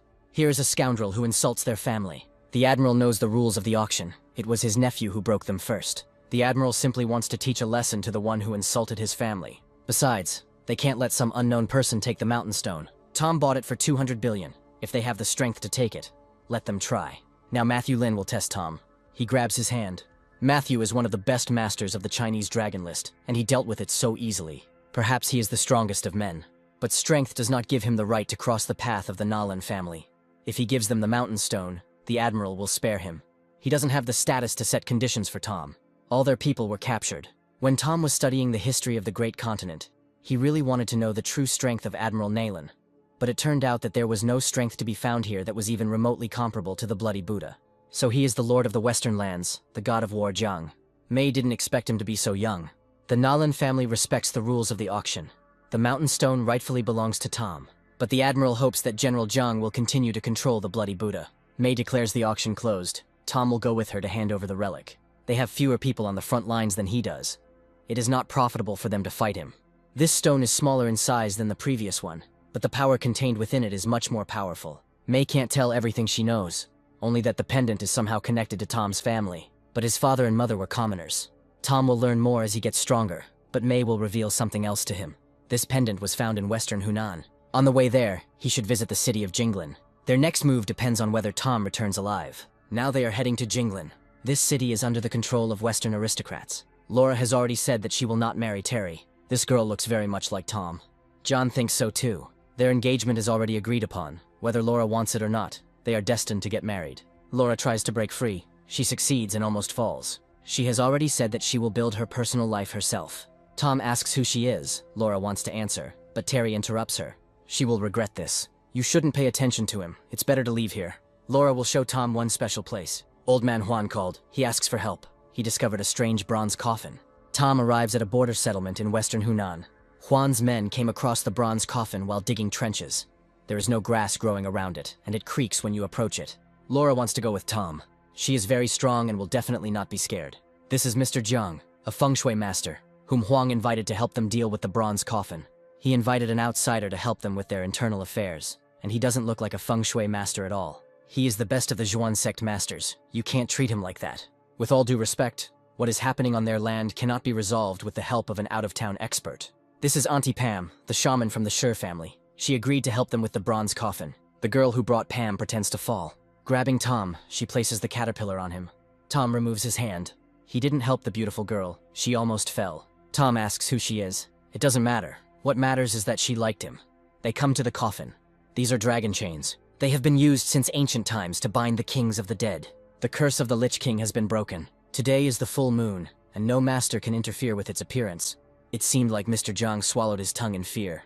If Zhao continued to insult him, Huang would send him to clean the barracks. They should return to camp. Things are not so simple here. They must understand that the King of the Dead is hiding in the coffin, and that he will rise this night. Pam is willing to lend them a helping hand, but she has a few conditions. They will help her obtain the title of Chief Witch at the meeting of the Mountain Gods. And she also needs military personnel to guard the temple. They cannot interfere in the disputes between Miao and Xinjiang. If the King of the Dead rises, they are doomed. Tom can assure them that whoever is in that coffin is capable of handling it. Even if he couldn't send him into the abyss, Pam would definitely be of no use. Zhao demands that Tom kneel down and apologize. John hits him. Nobody gave him the right to talk like that. It looks like Tom has enough strength. Pam hopes that the King of the Dead does not kill them all. At night, you need to post a patrol around the coffin. If something happens, report it to Tom immediately. Ashley did as Pam asked. She attracted Tom and will soon make him hers. He will remember her constantly, and perhaps convince the Admiral to accept their demands. In the evening, Ashley comes to him. There is definitely a King of the Dead lying in the coffin. When the moon rises, he will awaken, and that will be the end of them all. It wasn't his imagination. This woman really did plant a caterpillar on him. His strength deserves to become her strength. Tom gives her a chance to get up and leave on good terms. And if she doesn't want to leave, he'll probably punish her. Then, even though she is a woman, Tom will raise his hand against her. The chains were broken and the coffin opened. Tom leaves. The Queen of the Dead lies in the coffin. People with a strong aura should not come close, otherwise it will wake up. Before she breaks the seals, Pam has time to cast the spell. The Queen of the Dead rises from her coffin. Pam tries to drive her away, but it doesn't help. This is not the Queen of the Dead, but the one who was sealed thousands of years ago. She opens her eyes. This is a banshee. She attacks. This guy is crazy. The banshee will tear him apart. She disappeared, but not for long. It seems she wants to run away, but it's too late. However, she still managed to escape. Tom is fine. It's just a pity that he didn't manage to finish off that creature. Judging by the direction of her movement, the banshee was heading towards Meow territory. There was no need to panic. Tom didn't kill her, but he seriously wounded her. Pam never thought she would be wrong in identifying the monster. Tom doesn't care. Right now he needs Ashley to remove her poisonous caterpillar. This problem can be solved, but their love spell parasites are not removed so easily. There is no antidote to love. Tom can only marry Ashley, but the parasite has not yet been activated.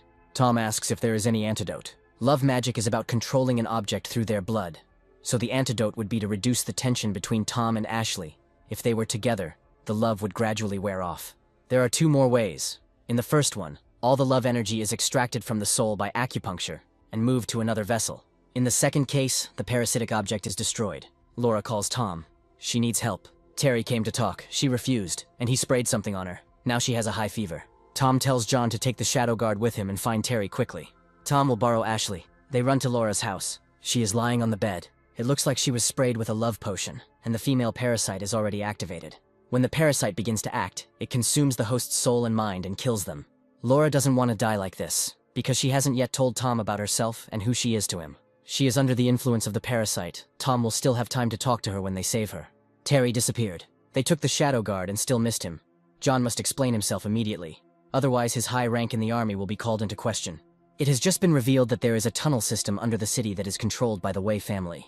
Then we need to surround their house immediately. Tom wants Ashley to use him as a vessel to expel the parasite from Laura. There is also a male parasite in Tom. If both are activated, he will die. He can handle it. Tom uses the 13th acupuncture technique. He sees girls who call him to them. Tom didn't expect the reaction between the male and female to be so strong. He needs to change his clothes. He's all sweaty. He has so many scars. Tom starts to get a headache. He grabs Ashley and kisses her. He can't do this in front of Laura. Tom lets Ashley go. He'll have to ask him to keep an eye on Laura for a while. Tom will take care of the rest. Lei acted for the good of their family. He did not want such consequences. The death of the Wei family can't possibly be a good thing. Lei went against the general of the First World Army, Jiang. He is the strongest man in all of China, the first emperor of the North. They could have befriended him, but Lei helped his enemy escape justice through their tunnel. This is just one general. If they join forces with other clans, they will surely win. Tom appears in the crowd. He snatches the stick from Lei's father and hits him himself. Lei won't get out of here until Tom wants him to. He asks where Terry is. He is in the village of Black Stones. He wanted to convince the main witch to help deal with Tom. Lei can count himself lucky. Even though Ashley helped suppress the parasites, they are still causing Tom trouble and need to be dealt with quickly. Tom asks how to get to the village of Black Stones. The road will be closed today due to flooding. Everything should be back to normal within 2 or 3 days. The road won't open until tomorrow, so Tom might have to stop for the night. Now they will show him the room. There is an important message. The Blackstone village asks you to stop a certain young man. He must not get out alive. This is the man who just asked about the Blackstone village. We need to notify people. They will take care of it. Something is wrong. Tom should be vigilant tonight. He is meditating. They came. First, Tom will hide and check what they are up to. They really came to kill him. He is not here. He's upstairs. One of those who came throws a vessel at Tom. Tom breaks it, and golden cicadas fly out of the vessel. They are the embodiment of the powers of the Tao. Tom can easily absorb them.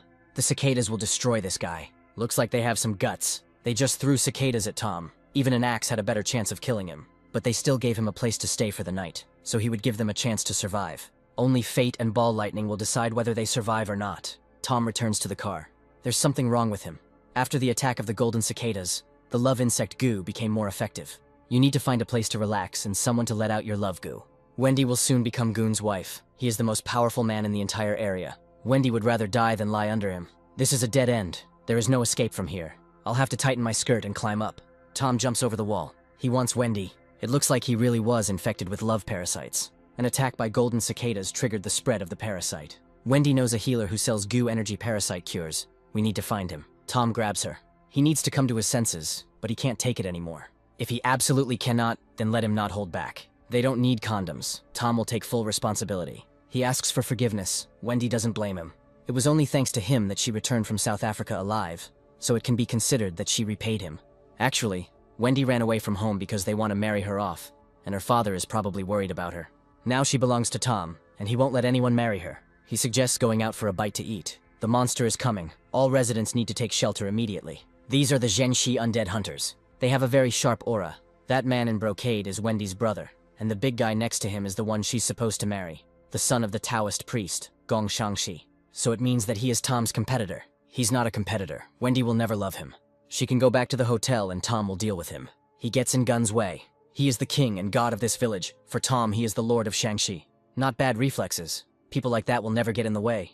Gun will pay him 20,000 a month, but he's not even fit to be Tom's servant. He was very lucky that Gun's future brother-in-law caught his eye, let him accept the offer while he was still kind. If Tom doesn't want it the easy way, he'll get it now. Before you rush into a fight, you should at least tighten your pants. They will see each other again.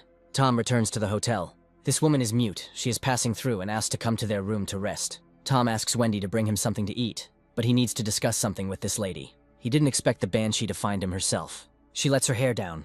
Tom sees memories from her life. She was the chosen maiden of the Valley of Flowering. She was confined in a coffin. She wants Tom to help her cancel her wedding vows. Apparently she decided that he is the mountain god of Maojiang. According to her memories, her curse is tied to the head witch. Tom will lift the curse, but on the condition that she faithfully follows him to the witch's temple. The king of the dead has awakened in Miaojiang, and the Su family is unable to deal with him. Tom can do it. No time to explain, they're heading there.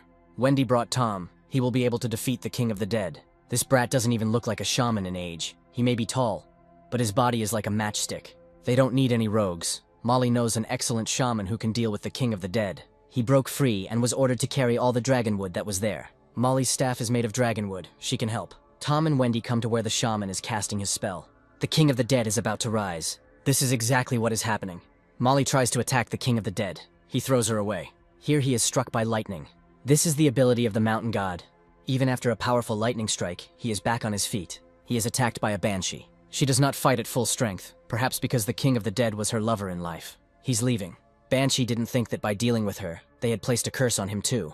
The sorcerer from her era was a real bastard. He turned a couple in love into monsters. Tom will definitely figure out how to free them both from the curse. The Su family humbly pays respects to him. Perhaps he would like to become the head of their family. There are already enough things to do in Miaojiang. He had waited so long to finally get even with Terry. The closest to the village of Blackstones, oddly enough, is the village of Whitestones. People with clearly bad intentions stand in front of Tom's car. Tom gets out of the car and asks what they want. This is definitely the guy. Terry, of course, sent them for him. No one allowed them to commit robbery in the village of Ashley. They haven't seen each other for a long time. Tom is after Terry. The question is, what is Ashley doing here? And how is Laura's condition? She's perfectly fine.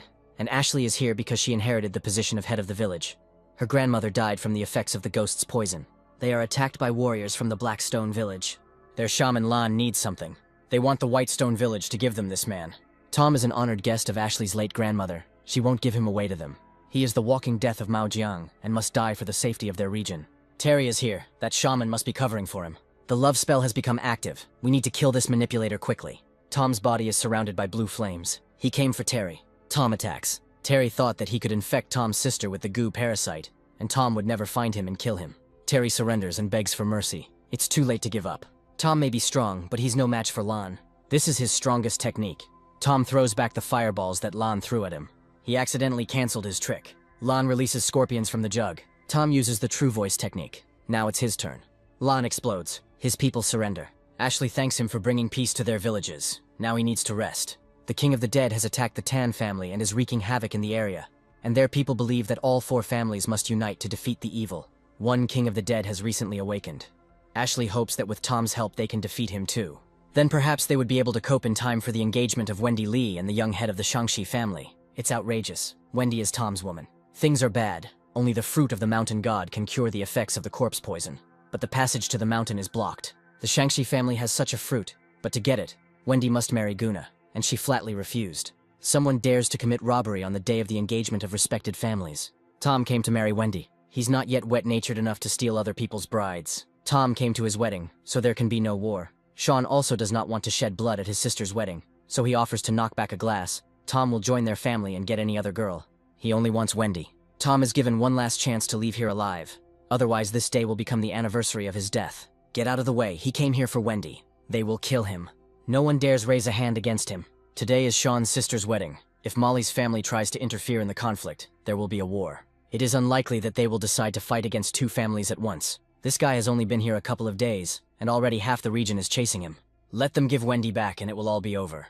The King of the Dead attacked the Lee family. They fought him off, but the head of the family suffered from corpse poison. He ate the fruit of the mountain god and felt better.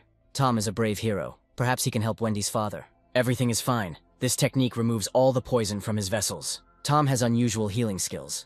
That's just the way he is. He got rid of most of the poison. But for now, Wendy's father will have to stay in bed. He asks if Tom wants to marry his daughter. Tom answers in the affirmative. In their region, ties between clans are very important, and outsiders are forbidden to interfere with them. But Kyle will allow Tom to marry Wendy if he becomes the head of the witches at the upcoming Sabbath of the Mountain God. This is impossible. The greatest magicians and martial artists will fight for the title of king. Tom accepts Kyle's condition. It is very dangerous at the Sabbath of the Mountain God. Tom would move mountains for Wendy. Then he should prepare well, because before the Sabbath there will be a New Year's festival. For the rest of the Sabbath, Kyle forbids the two of them from seeing each other, for their own good. Tom will be able to win and marry Wendy. There will be so much entertainment in their temple. Tom should make his face simpler and try. This is the temple of the god Gu. It is very ancient. That's where you can go. They go in there. The cicada he had swallowed woke up. This is the god Gu. He has returned to their land. Tom shouldn't stay here. For some reason, the parasites inside him cannot calm down. Unfortunately, he can't fully understand their nature, so it might be better to simply destroy the cicada. This is him. Tom had the nerve to show up here. This bastard stole Gun's wife. He's going to kill him. Grandfather ordered Matthew to improve relations with Mr. Shangxi, and there was no better reason. There is no point in taking on such a sin as revenge for your wife. Matthew will do everything better. He is a master of chi energy, can move mountains and seas with one hand. It is better to bow before him if you value your life. The only thing he moves is his boastful tongue. This is the power that can move mountains and seas. This is their last chance. If they try to bother Tom again, he will not spare them. We need to suppress the golden cicada quickly. At the Sabbath of the Mountain God, Gun's father will kill Tom. The Witch Chief's secret writings mention techniques that can only be mastered with the help of the golden cicada. So Wang Yu is certain that someone has taken possession of its power. Hong Shangxi remembers that Wang's brother stole the golden cicada during the rebellion. But Wang performed the ritual and saw that he was dead, meaning someone else had taken possession of the cicada. Hong should be happy that Wang's brother is dead. It was because of him that Hong's family had a terrible reputation. They earned it for killing the head of the witches who captured Van's brother. They saved both him and their family from death. However, now only the two of them are at the pinnacle of power. When Hong becomes the head of the witches, all of Myozian will belong to them. This is true, but one should not underestimate the strength of the Li, Su, and Shi families. It's okay. Hong has already made an agreement with the strongest warrior of Linan, Master Wanzong. It seems that this Colosseum has existed here for thousands of years. In ancient times, the head of the witches organized battles between families here. Tom goes in there with Ashley and Molly. There's the freak who stole Wendy from Goon. We need to take revenge on him. Some fallen girl is not worth Han's efforts. There is no need to waste his time on such obscenities. He doesn't dare insult Kyle's daughter, but Han is right. Everyone knows that she went to bed with a stranger. The official opening of the competition for the title of Mountain God is announced. Van Zun challenges Tom to a duel. The enemy has already appeared. He accepts the challenge. This is Grandmaster Van Zun, the strongest warrior of the highest rank. Tom has gone crazy. Now his end will come. He decided to show insolence against the strongest of the magicians. It doesn't matter. Tom will definitely win. Wendy believes in him. He won't let her down. Van Zun will repeat the phrase of all the villains. If Tom surrenders and acknowledges his strength, he will spare him. He's a real weakling. Tom signed his own death warrant. So that's all Van Zun can do. He won't hold back any longer. This is a unique technique of his family that can bind any being, even a martial artist. Tom attacks. Van Zun asks who he is and where he got such power from. He is the most powerful warrior in China, Tom Jiang. Maybe Van Zun doesn't want to fight anymore. They should leave it at that. Van Zun admits defeat. He learned a lot in the fight with Tom. Perhaps someone else would like to challenge him to a duel. Hong acknowledges Master Zhang's strength and is confident that he is worthy of the title of head witch. Something is wrong here. Hong can't just admit defeat. This title must have belonged to him for many years. From now on, the title of head of the Miaojin witches belongs to Tom. It was simple. The next step is to worship the mountain god. Tom is brought to the statue of the god. This is the robe of the head witch. He must pay homage to the mountain god at the moment when everyone leaves this place. Even though Tom has become the head of the witches, to acknowledge the mountain god he must kneel before him. Tom is the head of the entire region. He has no need to kneel before anyone. He is obliged to bow to the greatest god, so that they can all recognize him as their leader. Tom will kneel only before his mother. In such a case, he does not deserve their respect, and the results of the competition are cancelled. After winning the competition, no one has the right to take away the head of the witch's deserved place. The Xu family recognizes Tom as the head of the witches. The Li family also recognizes him. And following tradition, only with the consent of all heads of families can the head of the witches be stripped of his title. And since the majority recognizes him, it means he has the right to be the leader of the region. Wang cannot resist the will of the three families. However, it is the three of them, as heads of families, who must pay tribute to the mountain god to complete the ceremony. Molly, Ashley, and Sean bow to the mountain god for the head of the witches. Finally, Van can take them all down in one fell swoop. The ceremony of worship of the mountain god begins.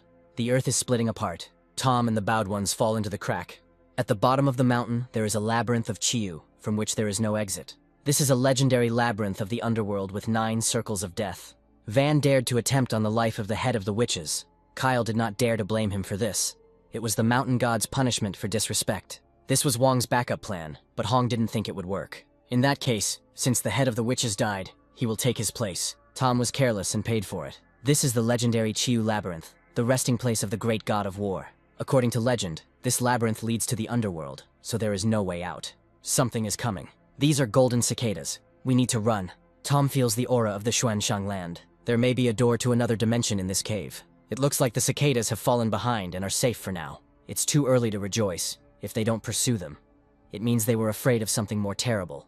But there is no way back, so we must move on. Tom knows the roots of this aura. The last page of the Zhuanqing technique should be right here. Monsters appear. Tom fights them off. They found a way out. In this place, the Zhuanqing aura is stronger than anywhere else, which means the last page is hidden somewhere here. Tom is not sure what this place is, but it is definitely safe here, and they can rest. Since there are no passages further, most likely the passage is hidden. Tom will check that lake. He might be there. Tom dives into the lake. This is where the greatest concentration of aura is, so the page must be somewhere here. Emerging from the water, Tom discovers a pole chained together. This is the Lake of the Chained Dragon, and this is the 4th page of the Xuanqin technique. Someone here asks how Tom dared to take the page. He is Chiyu, the god of war. It's definitely not him. There's a dark aura coming from him, and the Golden Emperor executed Chiyu. No one would dare to execute him. The god of war, he simply fell into a slumber and gained strength to eventually become a demon. And for the sake of saving the world, he decided to bind his demonic power. Now Tom understood why this lake was called the Lake of the Bound Dragon. Although he doesn't know much, he understands that the one who called himself Chiyu is a liar. The Xuanqin technique is needed to restore the balance of power, and not to give power to the gods. And in order to create this technique, Chiyu defeated the water dragon, which was imprisoned here. This dragon must be guarding the page, and if so, then it is the hidden water dragon. Mortals are not stupid, but now Tom will not leave here. Even if the water dragon is a dragon 3 times over, he is finished. He cannot be defeated by physical force. He is immortal. Then Tom will try magic. We need to get to the scroll. The dragon underestimated him, but he had already restored his body from the water, and now Tom will not live. The dragon's final form is a whirlpool of chaos, and he wants to finish them both off. If the golden cicada does not help Tom, it will die along with him. The dragon falls to pieces. We need to get this scroll quickly while Tom is safe. He refuses to give up so easily. This is an ancient demon technique. It looks like the cicada is trying to teach him the demonic sex techniques. Only this technique can help combine their power. If Tom does not learn it, they will both die. And yet he can become a demon. Although ancient magicians also underwent a similar transformation and survived. There are no good or bad arts. Tom will absorb any power, be it Buddha or the devil. Ready. After learning this martial art, Tom was finally able to become one with the golden cicada. This is not the time to think about what will happen if he goes further. It is better to save Ashley and the others and get out of here. Hong dedicates this toast to Van and thanks him for helping her become the head of the witches. The King of the Dead prevents the Li family from attacking, and for now everything is under control. But it's too early to rejoice. They don't yet know whether the stranger is alive or not. Hong had already turned the Li family's youngest daughter into a blossom maiden. Even if Tom came back, he would be manageable. Van hopes so, but he has a bad feeling. They said her name was Wendy Lee, and she was born a Blossom Maiden. But she still remembered she had a husband. She just couldn't remember his face. Her husband is Gun, and he came so that she could brighten up this long night for him. He dare not, Wendy the Holy Virgin of Bloom. She has already slept with everyone and cannot call herself a holy virgin. Let her be an obedient girl and serve them both. Lightning is flashing very close. Maybe it would be better to go somewhere else. This is a temple after all. Gods do not exist. No one will punish them. Tom appears. He attacks. Wendy asks who he is. He is her husband. Everything is fine. She can rest, and he will restore justice. The Banshee distracts the dead king. They will not give up. The Lee family is truly amazing. They have held out against the king of the dead for so long. Wang dares to walk on this land after bringing the king of the dead who brings chaos here. It seems he is not afraid of heavenly punishment. Wang believes that the heavens do not care. They don't care, so Tom will be their punishment, and they will help him. Sean returned. Tom freed Wendy. But these two were much less fortunate. Tom is an outsider in their region, and does not dare interfere in their affairs. They have the king of the dead and the stone centipede on their side. That's enough to kill him. Tom attacks the centipede. It flies apart. Tom became a demon. He hates this nickname. Tom lashes out at Van with a fiery tentacle. We need to run away. He has become a demon. He should fear heavenly punishment. Tom strikes Han with lightning. They did not fear heavenly punishment when they forced Wendy to drink the forgetting potion. Tom demands to know what the antidote is for this potion. Van assures him that there is no antidote, but Wendy can be cured. The Yaochi water in the Zhao clan lands will help heal her. Yaodi is in Kunlun. Tom will go there. There are only the two of them left. The beloved Banshee is no longer the same, but she still protects him. Banshee asks to let him live. She will become the head of the Gu Temple and bring order to Miaojiang. Tom agrees. From now on, he entrusts Miaojian to her. Here comes John. The governor ordered Tom to return to the capital, and the John family's people took Laura there. They should hurry. First, you need to get married to Wendy. Tom will hold an initiation ceremony where he will give her the title of second head witch. Kyle is glad he understands. He doesn't want Wendy to be left without a title. The time for dedication has come. First, they must bow to the earth and heaven, and then to this temple. Next comes bowing to each other as a sign of respect. Wendy really loves someone, but she lost her memory. She will remember everything. She just needs to believe Tom. He comes out of the temple. It's time to go. The governor ordered Tom to arrive in the capital in less than 2 weeks, so time is short. Tom remembers that the governor was ill. John doesn't know about this. But there is a secret report from the Minister of Defense. It confirms that the governor wants to see Tom. Perhaps he is trying to control him so that Tom does not cause him problems. Laura's origins are unclear, and the John family is hiding her. But John has heard a rumor that the head of the family is planning to marry her off. According to available information, he wants to strengthen his family's position in the capital by marrying into another family. They also found out that Laura's mother died. She was driven to suicide after a major business failure. It's probably not that simple here. The investigation needs to continue.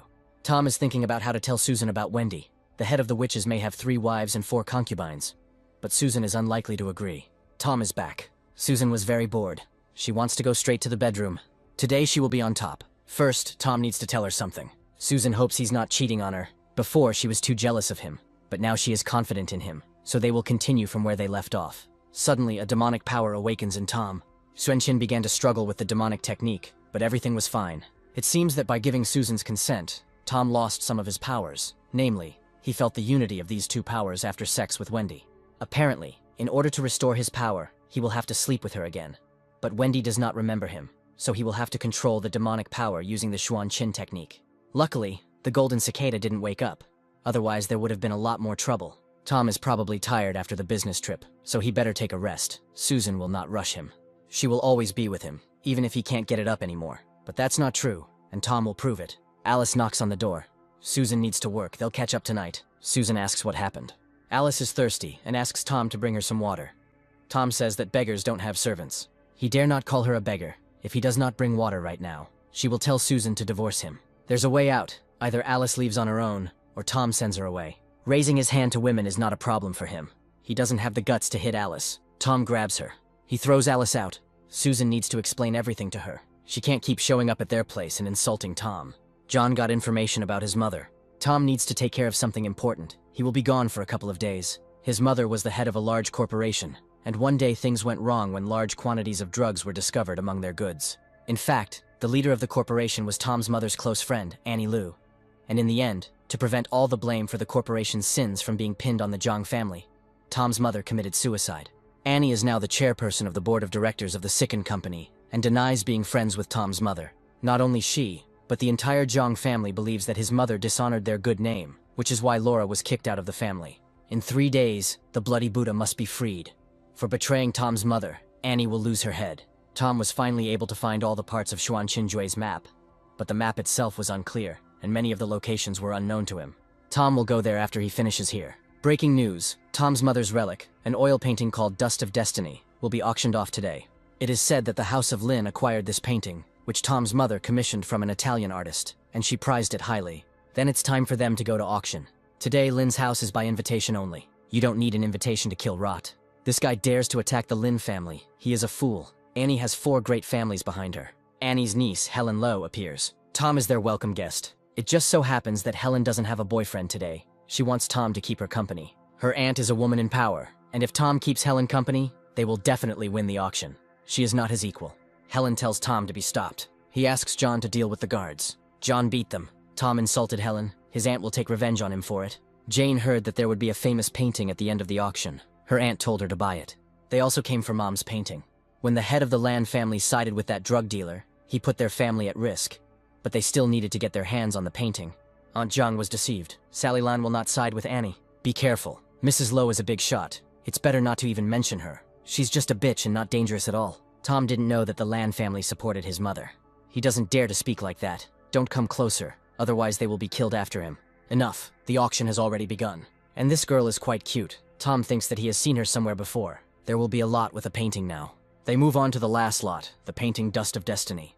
This painting is from Annie Lowe's personal collection. The starting bid is 25 million. This painting depicts Tom and his father. The Su family gives 30. Someone offers 50.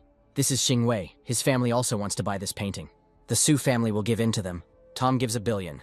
He doesn't dare compete with Mr. Wei. He fell in love with this painting, so he would be grateful if Tom would back off. Wei's face means nothing to him.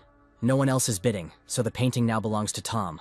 Xing wants to know who dares to oppose the Wei family. The auction has come to an end. There will be dancing in the evening. Tom wants to invite Sally to be his date this evening. She is Stanley's fiancée. It's not true, but her grandfather had a verbal agreement. It doesn't solve anything, and Sally fell in love with this gentleman at first sight. Stanley doesn't believe it. Then Sally kisses Tom. Stanley is not good enough for her. You don't have to pay attention to him. This is his business card. If Sally has any problems, she can contact him. It was he who insulted Annie. They met just in time. Tom wanted to ask if Hannah Lowe remembered a woman named Leslie Zhang. Tom is her son. So he is the son of a drug dealer. Tom pounces on Sin. His mother died and he slandered her, which means he should apologize to her. Tom wants to know the truth about his mother's death, otherwise they will go after Sin. Tom's mother forced Hannah to take over the delivery.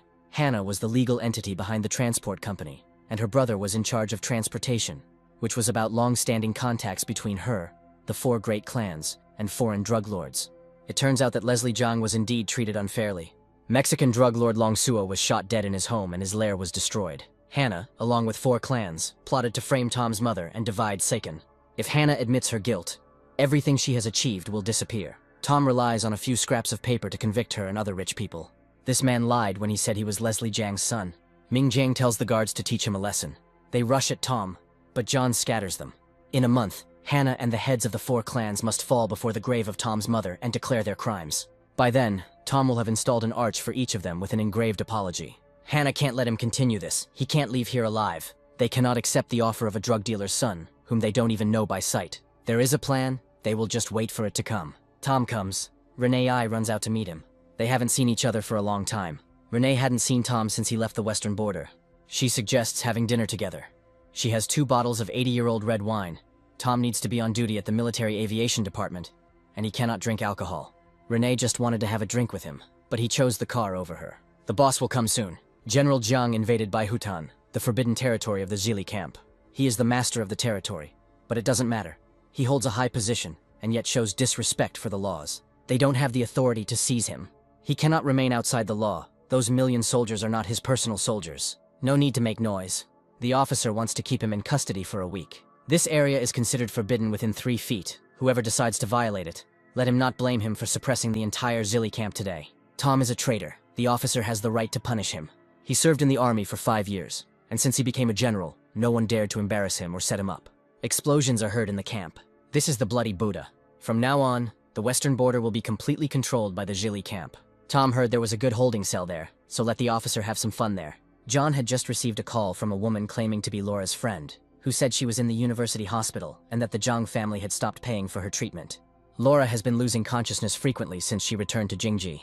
The Zhang family didn't care about her at all. Her company was handed over to them when she was hospitalized. They dared to rob Tom's sister. He comes to the hospital. There he meets Jeanette Doe, Laura's best friend. Yesterday's treatment bill was 1 million. Laura's illness is very serious, and the Zhang family doesn't care about her anymore. 1 million is too expensive for the university hospital. Miss Doe paid yesterday's bill. The doctor asks Tom to pay for expenses for today and the next 2 weeks, about 10 million. Tom asks what medicine could cost 1 million a day. This is the best imported medicine. Doctors suspect that Laura has a rare form of narcolepsy. Without medication, she could die in her sleep. Tom wants to see her. Later, the doctor will have to blackmail this guy into carrying out the Zhang family's task. Fortunately, there are no serious illnesses. The body is just weakened. Tom will heal Laura.